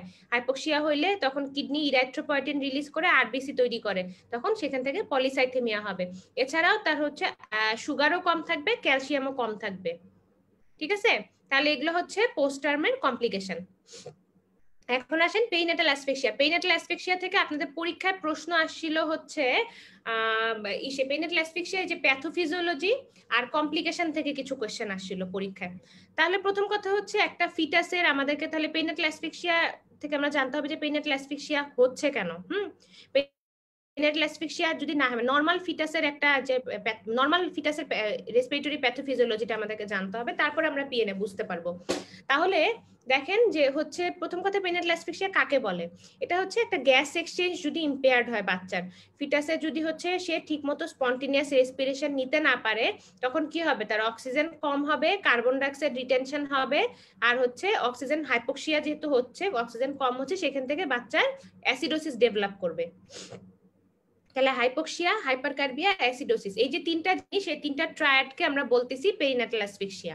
ঠিক আছে, তাহলে হচ্ছে নরমালি একটা বাচ্চা যখন জন্ম হয়, বাচ্চা যখন লাংটা ইনটেক করে, বাচ্চা যখন শ্বাস নেয়, লাংসটা যখন এক্সপ্যান্ড করে, তখন কি হয়? তখন হচ্ছে আপনার যে অ্যালভিওলার মধ্যে নরমালি ফ্লুইড থাকে, সেই ফ্লুইডগুলো রিপ্লেস হয়ে যাবে, রিপ্লেস হয়ে গিয়ে সেখানে বাতাস ঢুকবে। ঠিক আছে, তারপরে বাচ্চা, আপনারা জানেন যারা ফিটাল সার্কুলেশন পড়ছেন অলরেডি, তারা জানেন যে হচ্ছে বাচ্চা জন্মের পরে সিস্টেমিক সার্কুলেশনের প্রথম দিকে প্রেসার হচ্ছে আপনার কম থাকে। হ্যাঁ, তাহলে হচ্ছে বাচ্চা যখন ডেলিভারি হবে তখন তার সিস্টেমিক সার্কুলেশনের প্রেসার কমে যাবে, পালমোনারি সিস্টেমিক সার্কুলেশনে প্রেসার বেড়ে যাবে, আর পালমোনারিতে কমে যাবে প্রেসার, যার কারণে তখন পালমোনারি ব্লাড ফ্লো বেড়ে যাবে। এভাবে করে হচ্ছে আপনার নর্মাল যে হচ্ছে ফিটাসের যে ট্রানজিশনটা হয়, নর্মাল হচ্ছে আপনার ব্লাড সার্কুলেশন যেভাবে করে হইতো ফিটাসে, সেটা চেঞ্জ হয়ে অ্যাডাল্ট ফর্মে আসবে। এটা জন্মের সময় এভাবে করে হয়। তাহলে আরেকটা জিনিস এখানে বলা আছে যে একটা বাচ্চার রেসপিরেশনের জন্য কি কি স্টিমুলেশন কাজ করে, এই বক্সটা থেকে কিন্তু পরীক্ষায় প্রশ্ন দিতে পারে। রেসপিরেশনের জন্য কি কি স্টিমুলেশন কাজ করে? প্রথম কথা হচ্ছে যে রেসপিরেটরি যে ড্রাইভটা, রেসপিরেটরি ড্রাইভটা মেইনটেইন করার জন্য কি থাকতে হবে? অক্সিজেন যদি কমে যায় তখন হচ্ছে রেসপিরেটরি ড্রাইভটা বেড়ে যাবে, কার্বন ডাইঅক্সাইড যদি বেড়ে যায় তখনও রেসপিরেটরি ড্রাইভ বেড়ে যাবে, কারণ আমাদের রেসপিরেটরি সিস্টেম চাবে, আমাদের ব্রেইন চাবে অক্সিজেন রাখতে, কার্বন ডাইঅক্সাইড বের করে দিতে। তাহলে এটা যখনই উল্টা যাবে তখনই কিন্তু আমাদের রেসপিরেটরি ড্রাইভটা বেড়ে যাবে। ব্লাড পিএইচ ফল করলেও তখন কি হয়? মেটাবলিক অ্যাসিডোসিস হলে সেটার কম্পেনসেশন কি দিয়ে হয়? হাইপারভেন্টিলেশন দিয়ে হয়, তাই না? সেই জিনিসটাই বলছে এখানে। তারপরে হচ্ছে যদি কার্ডিয়াক আউটপুটটা রিডিস্ট্রিবিউশন হয়, মানে কার্ডিয়াক আউটপুটে কোনো চেঞ্জ হয়, তখনও কিন্তু রেসপিরেটরি ড্রাইভটা আমাদের চেঞ্জ হয়ে যাবে। টেম্পারেচার কমে গেলে তখন বডি চাইবে বেশি বেশি করে রেসপিরেশন নিয়ে বডিটাকে ওয়ার্ম করতে, এবং বিভিন্ন ধরনের সেন্সরি এবং ট্যাকটাইল স্টিমুলাস যেগুলো আমাদের রেসপিরেটরি স্টিমুলেশনটাকে বজায় রাখে। এই জিনিসগুলো বলার উদ্দেশ্য হচ্ছে এটা নর্মাল ফিজিওলজি, ঠিক আছে? যে বাচ্চাটার পেরিনেটাল অ্যাসফিক্সিয়া হয় তার কি হয়, এই জিনিসগুলো ঠিকমতো কাজ করে না, তার হচ্ছে অক্সিজেনেশনের প্রবলেম থাকে। সে প্রথম কথা সে নিঃশ্বাস নিতে পারতেছে না, নিঃশ্বাস যদি নিতে না পারে তাহলে হচ্ছে তার এই পুরো প্যাথোফিজিওলজিটাই চেঞ্জ হয়ে যাবে। তখন হচ্ছে তার হাইপোক্সিয়া হবে, হাইপোক্সিয়া হয়ে বডির সবগুলা অর্গানে অক্সিজেন সাপ্লাই কমে গিয়ে প্রত্যেকটা অর্গান ড্যামেজ হবে। পেরিনেটাল অ্যাসফিক্সিয়ার রিস্ক ফ্যাক্টরগুলো আমরা একটু দেখে নিব, এখান থেকে ভাবে প্রশ্ন আসে নাই, তারপর আপনারা একটা রিডিং দিবেন যে কি কি কারণে পেরিনেটাল অ্যাসফিক্সিয়া হয়। এটা আবিদ মোল্লা স্যারের বই থেকে তোলা। পেরিনেটাল অ্যাসফিক্সিয়া মানে কিন্তু এই না যে জন্মের সময় বাচ্চার অক্সিজেন কম হয়েছে। পেরিনেটাল অ্যাসফিক্সিয়া যে প্যাথোফিজিওলজিটা, এটা মায়ের পেটে থাকা অবস্থায় শুরু হয়। কোনো কারণে বাচ্চা যখন মায়ের পেটে আসে ওই সময় যদি কোনো হাইপোক্সিক এনভায়রনমেন্ট তার জন্য তৈরি হয়, লাইক মায়ের যদি প্লাসেন্টাটা ছুটে যায়, মানে যেটাকে প্লাসেন্টাল অ্যাব্রাপশন বলতেছে, তাহলে কি বাচ্চা ঠিকমতো অক্সিজেন পাবে? পাবে না কিন্তু। তখন তার হচ্ছে তখন থেকেই তার পেরিনেটাল অ্যাসফিক্সিয়া শুরু হচ্ছে। তার মানে পেরিনেটাল অ্যাসফিক্সিয়া মানে এই না যে বাচ্চা জন্মের সময় মাথায় আঘাত পাইছে বা জন্মের সময় নিঃশ্বাস নিতে পারে না, সেটা না। জন্মের আগে থেকে যদি তার হাইপোক্সিক কন্ডিশন শুরু হয় তখন থেকেই পেরিনেটাল অ্যাসফিক্সিয়াটা শুরু হচ্ছে, ঠিক আছে? তাহলে হচ্ছে আমরা পেরিনেটাল অ্যাসফিক্সিয়ার এই যে কজগুলা একটু স্যারের বই থেকে দেখে নিব।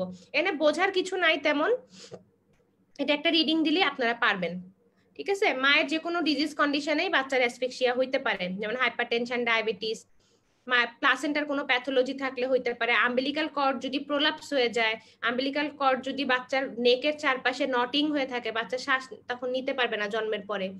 আম্বিলিকাল কর্ডে কম্প্রেশন থাকলে ওই দিক দিয়ে ঠিক মতো ব্লাড ফ্লো হইতে পারবে না। বাচ্চা যদি কোনো কার্ডিয়াক ম্যালফরমেশন থাকে, বাচ্চা ঠিক মতো নিঃশ্বাস নিতে পারবে না, হার্ট ঠিক মতো এক্সপ্যান্ড করতে পারবে না। তো এগুলো সবই হচ্ছে perinatal asphyxia risk factor. Risk factor মানে কজ। এখন আসেন এই যে ইফেক্টটা কি। আপনাদের পরীক্ষায় এফসিপিএস এর কোশ্চেন এখান থেকে আসছিল, যে হচ্ছে পেরিনেটাল অ্যাসফিক্সিয়া প্যাথোফিজিওলজি থেকে।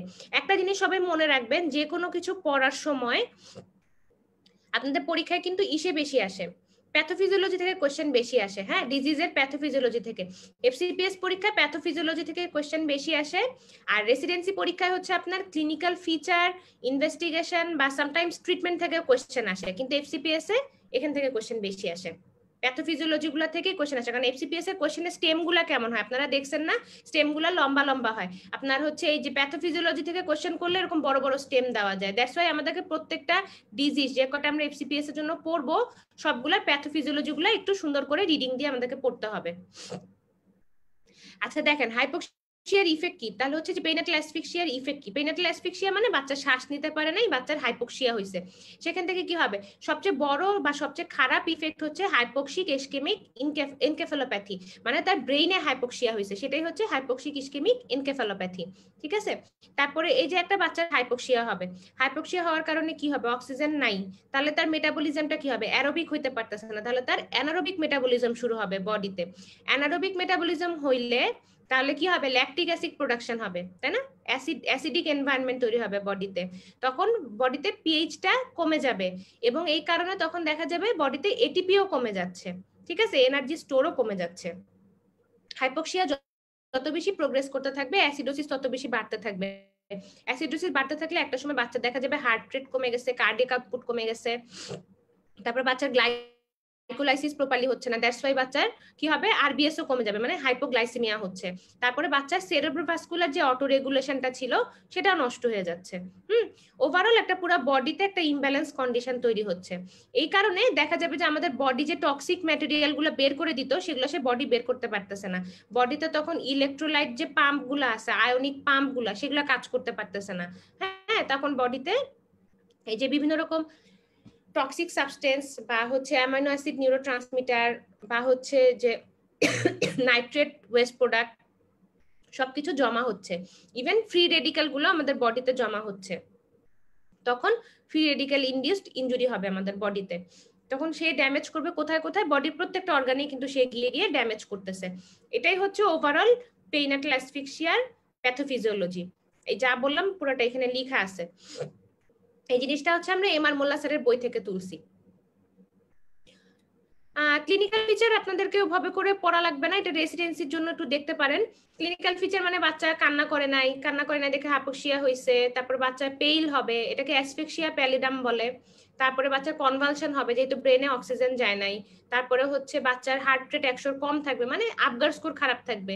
তারপরে হচ্ছে বাচ্চা শকে থাকবে, সেজন্য ক্যাপিলারি রিফিলিং টাইমটা বেশি থাকবে, মাসেলগুলো হাইপোটনিক থাকবে, এবং আলটিমেটলি অ্যাকুট কিডনি ইনজুরি হবে।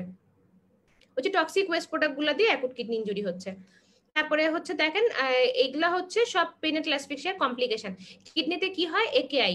গাটে কি হয়, নেক্রোটাইজিং এন্টেরোকোলাইটিস, মানে আপনার গাটের ওয়ালটা পচে যাচ্ছে, নেক্রোসিস হয়ে যাচ্ছে। কেন?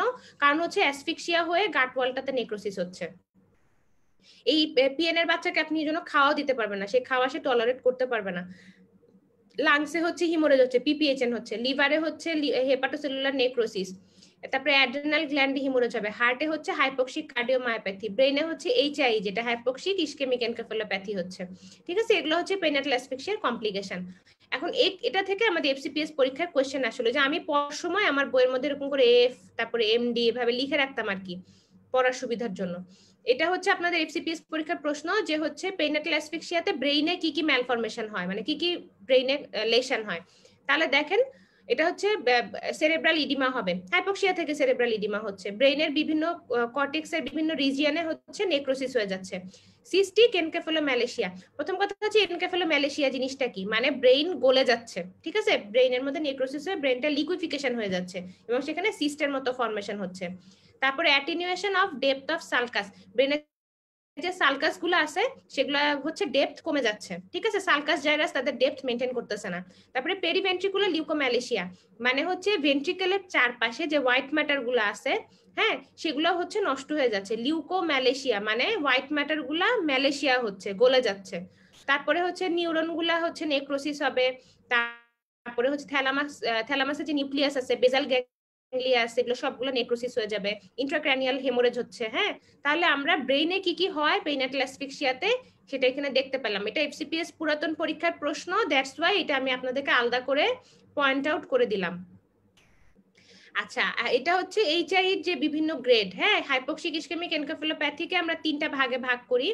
প্রথমে হচ্ছে এইচআই গ্রেড 1 এ, মানে পেনিয়াটাল অ্যাসফিক্সিয়ার সাথে যখন হাইপোক্সিক ইসকেমিক এনকেফালোপ্যাথি হচ্ছে, গ্রেড 1 এ বাচ্চা নরমাল থাকে, বলতে গেলে একটু হাইপার অ্যালার্ট থাকে। আর গ্রেড 3 তে হচ্ছে গিয়ে বাচ্চা একদম কোমাটোজ হয়ে যায়, আনকনসিয়াস থাকে। আর গ্রেড 2 হচ্ছে এই দুটার মাঝামাঝি, এই সময় বাচ্চার কনভালশন থাকে, বাচ্চার লেথার্জিক থাকে। এটা থেকে পরীক্ষায় প্রশ্ন আসেনি, তারপরে আপনারা এটা একটা রিডিং দিয়ে নেবেন। এটা আবিদ মোল্লা স্যারের বই ওই চ্যাপ্টারে আছে। এখন দেখেন পেনিয়াটাল অ্যাসফিক্সিয়ার বাচ্চার প্রগনোসিস কি। দেখা যায় যে 100টা বাচ্চার মধ্যে যদি 100টা বাচ্চার পিএনএ হয়, তার মধ্যে 10 থেকে 30টা বাচ্চা মারা যায়। যে বাচ্চাগুলো বেঁচে থাকে তাদের মধ্যে 15 থেকে 45% পরবর্তীতে ডেভেলপমেন্টাল বা নিউরো ডেভেলপমেন্টাল সিকুয়েলি ডেভেলপ করে। আপনারা জানেন না যে সিপি কাদের হয়, যে বাচ্চাগুলো পেনিয়াটাল অ্যাসফিক্সিয়া হয় তাদেরই কিন্তু ভবিষ্যতে সিপি ডেভেলপ করে। তাহলে দেখেন কি কি হচ্ছে, সেরেব্রাল পলসি হচ্ছে, ক্র্যানিয়াল নার্ভ পলসি হচ্ছে, এই বাচ্চাগুলোর ভবিষ্যতে লং টার্ম ইপিলেপসি ডেভেলপ করে। তারপরে তাদের হচ্ছে mental retardation like intellectual disability থাকে। হ্যাঁ, তারপরে সে যখন তার হাইপোক্সিয়া হচ্ছে, হাইপোক্সিয়া থেকে পরবর্তীতে কিন্তু তার হিয়ারিং ইম্পেয়ারমেন্ট হইতে পারে। তারপরে চোখে সমস্যা হতে পারে, মানে রেটিনাল ডিসপ্লাসিয়া হইতে পারে। কানের যে আমাদের নার্ভ, 8th ক্র্যানিয়াল নার্ভ, সেটা পলসি হয়ে গেলে তার ডিফনেস হবে। সেন্সরি নিউরাল হিয়ারিং লস হয় আর কি এখান থেকে। হ্যাঁ, তারপরে মাথায় হচ্ছে মাইক্রোকেফালি হচ্ছে। তাহলে যদি বলে পরীক্ষায় যে লং টার্ম ইফেক্ট বা হচ্ছে what are the sequelae of perinatal asphyxia, তখন হচ্ছে এই জিনিসগুলো অ্যান্সার হবে। এবং কোয়েশ্চেনটাতে আপনাদেরকে এত সহজভাবে স্টেম দিবে না, যেটা দিবে বলবে যে হচ্ছে in perinatal asphyxia mortality rate is 15 to 45%। এটা কি হবে? এটা ফলস, কারণ মর্টালিটি হচ্ছে 10 to 30%। 15 to 45 এটা হচ্ছে সার্ভাইভারদের মধ্যে কাদের নিউরোলজিক্যাল ডেফিসিট ডেভেলপ করে। এই যে প্রত্যেকটা লাইনই হচ্ছে পরীক্ষার জন্য ইম্পর্টেন্ট। এরকম করে যেখানে যেখানে ইনফরমেশন আছে লাইনগুলোকেই তারা হচ্ছে স্টেম হিসেবে পরীক্ষায় তুলে দেয় স্যাররা। এখন আসেন respiratory distress syndrome. Respiratory distress সিনড্রোমের আরেকটা নাম হচ্ছে হাইলিন মেমব্রেন ডিজিজ। হ্যাঁ, এটা কি হয়, এটা জন্মের পরে বাচ্চার শ্বাসকষ্ট হয়, কেন হচ্ছে সেটার প্যাথোফিজিওলজি আমরা পড়বো। সাধারণত দেখা যায় যে এটা হচ্ছে আপনার প্রিটার্ম বাচ্চাদের বেশি হয়, কারণ প্রিটার্ম বাচ্চাদের আপনার হচ্ছে সারফেক্টেন্ট রিলিজ হয় না, এজন্য প্রিটার্ম বাচ্চাদের বেশি হয়। তাহলে হচ্ছে কি কি রিস্ক ফ্যাক্টর আছে দেখেন। প্রিটার্ম বাচ্চা, প্রথম কথাই হচ্ছে আরডিএস এর যদি সবচেয়ে কমনেস্ট রিস্ক ফ্যাক্টর এসবিএ তে আপনাদের পরীক্ষায় আসে, তাহলে আপনারা ওটার অ্যান্সার দিবেন হচ্ছে প্রিটার্ম লো বার্থ ওয়েট। ঠিক আছে, এটা হচ্ছে সবচেয়ে কমনেস্ট রিস্ক ফ্যাক্টর। এছাড়া মায়ের যদি ডায়াবেটিস থাকে, মায়ের হচ্ছে বাচ্চার ঠিকমতো সারফেক্টেন্ট লাংসে রিলিজ হবে না। কর্ড ক্লাম্প আগে করলে, তারপরে বাচ্চার টেম্পারেচার মেনটেন না হইলে, সিজারিয়ান সেকশন ডেলিভারি হইলে, তারপর পেইনাটাল অ্যাসফিক্সিয়া বা ডিপ্রেশন মানে পেইনাটাল অ্যাসফিক্সিয়া হইলে। এছাড়াও ইন জেনারেল ছেলে বাচ্চাদের সবচেয়ে বেশি হয় পেইনাটাল অ্যাসফিক্সিয়া, মেয়েদের তুলনায় টুইনদের ক্ষেত্রে বেশি হয়। এবং জেনেটিক্যাল প্রিডিসপোজিশন, আই মিন হচ্ছে ফ্যামিলি হিস্ট্রি যদি আরডিএস থাকে তাহলে দেখা যায় যে পরবর্তী বাচ্চাটার আরডিএস হয়। এখন আসেন এটা প্যাথোফিজিওলজি। প্যাথোফিজিওলজিটা খুব সুন্দর, সহজ। সেটা হচ্ছে একটা বাচ্চার নর্মালি হচ্ছে একজন জিজ্ঞেস করছে পেইনাটাল অ্যাসফিক্সিয়ার সাথে আরডিএস এর আমরা কিভাবে ডিফারেন্সিয়েট করব ক্লিনিক্যালি।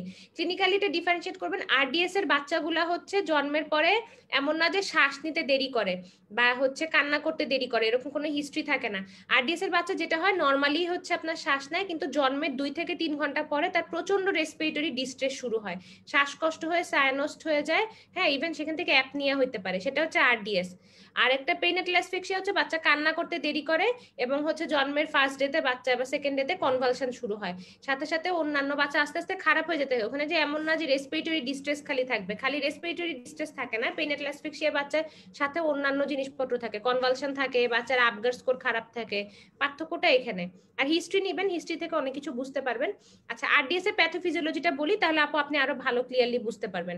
সেটা হচ্ছে আরডিএস এ বাচ্চার কি হয়। প্রথম কথা হচ্ছে জন্মের আগে 23-24 সপ্তাহে টাইপ 2 নিউমোসাইট, লাংসে যে টাইপ 2 নিউমোসাইট আছে সেখান থেকে হচ্ছে আপনার সারফেক্টেন্ট রিলিজ হওয়া শুরু করে। সেটা গিয়ে 30 থেকে 32 সপ্তাহ পর্যন্ত এটা রিলিজ হইতে থাকে, কিন্তু অল্প অল্প করে রিলিজ হয়। 30 সপ্তাহের পরে সারফেক্টেন্ট একদম আপনার অ্যাডিকুয়েট অ্যামাউন্টে রিলিজ হয় এটা, এবং সেটা হচ্ছে অ্যারাউন্ড 34 উইকস পর্যন্ত সারফেক্টেন্ট আপনার ঠিক মানে 30 থেকে 34 এর মাঝখানে adequate amount of surfactant release হয়। এখন কোনো বাচ্চা যদি এই টাইমের আগে জন্মগ্রহণ করে তাহলে তার কি হবে, সারফেক্টেন্ট ডেফিসিয়েন্সি থাকবে। এখন আমরা জানি যে সারফেক্টেন্টের কাজ কি, আপনারা এটা ফিজিওলজিতে পড়ছেন, সারফেক্টেন্ট কি করে, সারফেস টেনশনটা মেইনটেইন করে, তাই না, লাংসের সারফেস টেনশন মেইনটেইন করে। তাহলে হচ্ছে সারফেস টেনশন যদি হচ্ছে আপনার সারফেক্টেন্ট না থাকে তাহলে কি হবে, লাংটা কোলাপসড অবস্থায় থাকবে। সারফেক্টেন্ট না থাকলে লাংটা হচ্ছে আপনার এক্সপ্যান্ড করতে পারতেছে না, অ্যালভিওলিগুলো কোলাপসড হয়ে যাচ্ছে, তারপরে গ্যাস এক্সচেঞ্জ ঠিক মতো হচ্ছে না। অ্যালভিওলি কোলাপস থাকা মানে সেই বাচ্চাটার হাইপোক্সিয়া হচ্ছে, হাইপোক্সিয়া হওয়া মানে হচ্ছে কার্বন ডাইঅক্সাইডটা রিটেনশন হচ্ছে বা হাইপারকার্বিয়া হচ্ছে, হাইপোক্সিয়া থেকে রেসপিরেটরি অ্যাসিডোসিস হচ্ছে, এবং ফাইনালি রেসপিরেটরি ডিস্ট্রেস ডেভেলপ করতেছে, এবং ফাইনালি রেসপিরেটরি ফেইলিওরও হইতে পারে। তাহলে হচ্ছে এটা হচ্ছে ওভারঅল প্যাথোফিজিওলজি। তার মানে মেইন কথাটা হচ্ছে সারফেক্টেন্টের অভাবে লাংটা এক্সপ্যান্ড করতেছে না, লাং কোলাপসড হচ্ছে, রেসপিরেটরি ডিস্ট্রেস হচ্ছে। ঠিক আছে, এটাই হচ্ছে আরডিএস এর প্যাথোফিজিওলজি। আমি যেটা বললাম সেটা হচ্ছে এখানে বক্স মানে যে ফ্লো চার্টে এটাই দেখানো আছে। মেইনলি প্রিটার্ম বাচ্চাদের হয় আরডিএস। তাহলে কি হবে, বাচ্চা জন্মের 1 ঘন্টার মধ্যে প্রচন্ড শ্বাসকষ্ট শুরু হবে, ম্যানিফেস্টেড বাই ফাস্ট ব্রিদিং, তারপরে use of accessory muscle, granting এর মতো আওয়াজ হবে, বাচ্চা সায়ানোসিস থাকবে, নাক ফুলে যাবে শ্বাস নেওয়ার সময়। তারপরে হচ্ছে আপনি যখন অসকালটেট করে দেখবেন এয়ার এন্ট্রিটা লাংসে অনেক কম, SpO2 করে দেখবেন বাচ্চার স্যাচুরেশন কম। এটাই হচ্ছে আরডিএস এর ফিচার। কিন্তু যে আপু জিজ্ঞেস করছিলেন যে আরডিএস এর সাথে পিএন এর ক্লিনিক্যাল ফিচারের পার্থক্য কি, আপনি মনে হয় বুঝতে পারছেন। দেখেন আরডিএসটা হচ্ছে টোটালি লাং কম্পোনেন্ট, আর হচ্ছে ওখানে আমি পিএনএ তে বলছিলাম বাচ্চা কি হয়, পেইল হবে বাচ্চা, সিআরটি বাচ্চার কম থাকবে, বাচ্চার কনভালশন থাকবে, বাচ্চার অ্যাপগার স্কোর খারাপ থাকবে। আমি মনে করি যে আপনি বুঝতে পারছেন দুটার পার্থক্য। আচ্ছা, এখন দেখেন আরডিএস এর চেস্ট এক্সরেটা খুব ইম্পর্টেন্ট, পরীক্ষা এখান থেকে প্রশ্ন আসছিল। প্রথম কথা হচ্ছে মনে রাখতে হবে আরডিএস এ গ্রাউন্ড গ্লাস অ্যাপিয়ারেন্স হয়, মানে সাদা একদম ধবধবা একটা লাংস হবে। কেন হবে বলেন তো, কারণ এর তো সারফেক্টেন্ট রিলিজ হয়নি, তার মানে লাংটা এক্সপ্যান্ড করেনি। লাংসে আমরা কালো কি দেখি, বাতাসটাকে আমরা কালো দেখি। এই বাচ্চার লাংসে তো বাতাসই ঢুকতে পারে নাই, কারণ তার হচ্ছে অ্যালভিওলে কোলাপসড হয়ে আছে। বাতাস যখন ঢুকতে পারেনি তাহলে কি আমরা চেস্ট এক্সরেতে কালো লাংস পাবো? পাবো না। তাহলে আমরা কি পাবো? তাহলে আমরা কোলাপস যে লাংসটা সেটাকে আমরা এক্সরেতে সাদা দেখতেছি। একদম সিভিয়ার কোলাপস থাকলে এরকম গ্রাউন্ড গ্লাস অ্যাপিয়ারেন্স পাবেন। আর যদি হচ্ছে মাঝখান দিয়ে কয়েকটা অ্যালভিওলাই এক্সপ্যান্ড করে তাহলে সেটা এইখানে কালো কালো ডট ডট পাবেন, সেটাকে বলতেছে এয়ার ব্রঙ্কোগ্রাম। এই যেটাকে বলে হচ্ছে কমপ্লিট হোয়াইট আউট লাং, এবং এটার সাথে অ্যাসোসিয়েটেড নিউমোথোরাক্স অথবা নিউমোমেডিয়াস্টিনামও থাকতে পারে। তাহলে এই এক্সরেটা আমরা সুন্দর করে পড়ে ফেলবো। এরপর আসে নিওনেটাল সেপসিস। আমি একটু স্পিডে যাই কারণ নিওনেটে অ্যাকচুয়ালি আসলে পড়া অনেক বেশি। হ্যাঁ, আমি আপনাদেরকে চাইলে অল্প কটা টপিক দেখাইতে পারতাম, যেমন ডেমো ক্লাসগুলোতে সবাই হচ্ছে 2-1টা টপিক পড়ায়, বাট আমি হচ্ছে একটু কষ্ট করে হলেও আপনাদেরকে নিয়নেট মোটামুটি পুরোটা সিলেবাসই পড়াই দিচ্ছি, কারণ হয়তো অনেকে আমাদের সাথে আমাদের এমআর মোল্লা ব্যাচে জয়েন করবেন না, তারপরে যারা জয়েন করবেন তারা তো আমার সাথে ক্লাস করবেনই রেগুলার, বাট যারা জয়েন করবেন না তাদের অ্যাটলিস্ট নিয়নেটটা পড়া হয়ে যাবে। দ্যাটস ওয়াই আমি পুরো নিয়নেটটাই আপনাদেরকে পড়াই দিচ্ছি। ডেমো ক্লাসে বেসিক্যালি সবাই অল্প অল্প টপিক দেখায়, আমি সবগুলোই দেখাই দিচ্ছি আপনাদেরকে। আচ্ছা, নিওনাটাল সেপসিসটা কি? নিওনাটাল সেপসিস মানে জানেন যে হচ্ছে ব্লাডের মধ্যে কোনো একটা অর্গানিজম থাকা, সেই অর্গানিজমটা আপনার ব্লাডে গিয়ে সেই মাইক্রো অর্গানিজমটা হচ্ছে আপনার টক্সিন প্রডিউস করবে, সেই টক্সিনটা বা মাইক্রো অর্গানিজম ইটসেলফ হচ্ছে বিভিন্ন অর্গান ড্যামেজ করবে, বিভিন্ন রকমের ফিচার ডেভেলপ করবে, সেটা হচ্ছে নিওনাটাল সেপসিস। এখন সেপসিসকে আমরা দুই ভাগে ভাগ করতেছি নিওনাটা, একটা আর্লি অনসেট, লেট অনসেট। প্রথম 3 দিনের মধ্যে যদি ক্লিনিক্যাল ফিচার ডেভেলপ করে তাহলে সেটা হচ্ছে আর্লি অনসেট, 3 দিনের পরে যদি ক্লিনিক্যাল ফিচার আসে সেটা হচ্ছে লেট অনসেট। এখন আমরা এটাকে ভাগ করছি হচ্ছে টাইমিং দিয়ে, কজগুলোও সেম ভাবে আমরা ভাগ করতে পারি। যেমন আর্লি অনসেট সেপসিস তাদের যেসব বাচ্চাদেরই হবে যাদের মায়ের হচ্ছে ডেলিভারির আগে কিছু আনক্লিন প্রসিডিউরের হিস্ট্রি থাকবে, যেমন হচ্ছে রাপচার, মেমব্রেন রাপচারের হিস্ট্রি থাকবে প্রলং, তারপরে হচ্ছে আনস্টেরাইল পারভেজানাল এক্সামিনেশনের হিস্ট্রি থাকবে, তারপরে কোরিও অ্যামনিওনাইটিস থাকবে, ইউটিআই থাকবে, সেই সব মায়ের বাচ্চাদের হবে হচ্ছে আর্লি অনসেট সেপসিস। আর লেট অনসেট সেপসিসের ক্ষেত্রে হচ্ছে সাধারণত ডেলিভারির পরে কোনো একটা গন্ডগোল হয়, লাইক ডেলিভারির সময় আনক্লিন ডেলিভারি হইলো, বা হচ্ছে ডেলিভারির পরে বাচ্চাকে ব্রেস্ট ফিডিং না করায় ফর্মুলা ফিডিং দিয়ে দিল, বাচ্চার হ্যান্ডলিংটা হচ্ছে প্রপার হলো না, আনহাইজেনিক হ্যান্ডলিং হলো, বাচ্চাকে ডেলিভারির পর বাসায় নিয়ে গেছে, যে কমিউনিটিতে নিয়ে গেছে সেখানের পরিবেশটা আনহাইজেনিক, তখন হবে লেট অনসেট সেপসিস। ঠিক আছে, দেখেন এখানে লিখাই আছে লেট অনসেট সেপসিসটা হয় হচ্ছে নার্সারিতে, মানে যেখানে আমরা বাচ্চা রাখি সেখান থেকে, অথবা কমিউনিটি থেকে বাচ্চার ট্রান্সমিশনটা হচ্ছে। আর আর্লি অনসেট সেপসিসের কজ হচ্ছে বাচ্চা আগেই মানে মায়ের পেটে থাকতেই এখানকার প্যাথোফিজিওলজি শুরু হয়ে যায়। এই যে এটা হচ্ছে পরীক্ষার জন্য খুব ইম্পর্টেন্ট কোশ্চেন, এটা কিন্তু রেসিডেন্সিতে অলমোস্ট প্রতিবারই আসে। আমার সাথে যারা আজকে ক্লাস করতেছেন অনেকে রেসিডেন্সি পরীক্ষা দিবেন, আমি রেসিডেন্সির জন্য এরকম 2-1টা কথা বারবার করে বলে যাচ্ছে, ওগুলো একটু পিক করবেন। আর্লি অনসেট, লেট অনসেট সেপসিসের অর্গানিজমের নাম, একটা জিনিস সবসময় মনে রাখবেন, যে কোনো কনজেনিটাল ইনফেকশন, কনজেনিটাল নিউমোনিয়া, তারপরে হচ্ছে আপনার neonatal meningitis, early onset sepsis, সেগুলোর জন্য সবসময় ইম্পর্টেন্ট কটা অর্গানিজম আছে, সেগুলো হচ্ছে group B streptococcus, E coli, listeria monocytogenes, এগুলো হচ্ছে সবসময় early onset sepsis, early onset meningitis এই জিনিসগুলো করে, কারণ কি এগুলো মায়ের জেনিটাল ট্র্যাক্টে থাকে।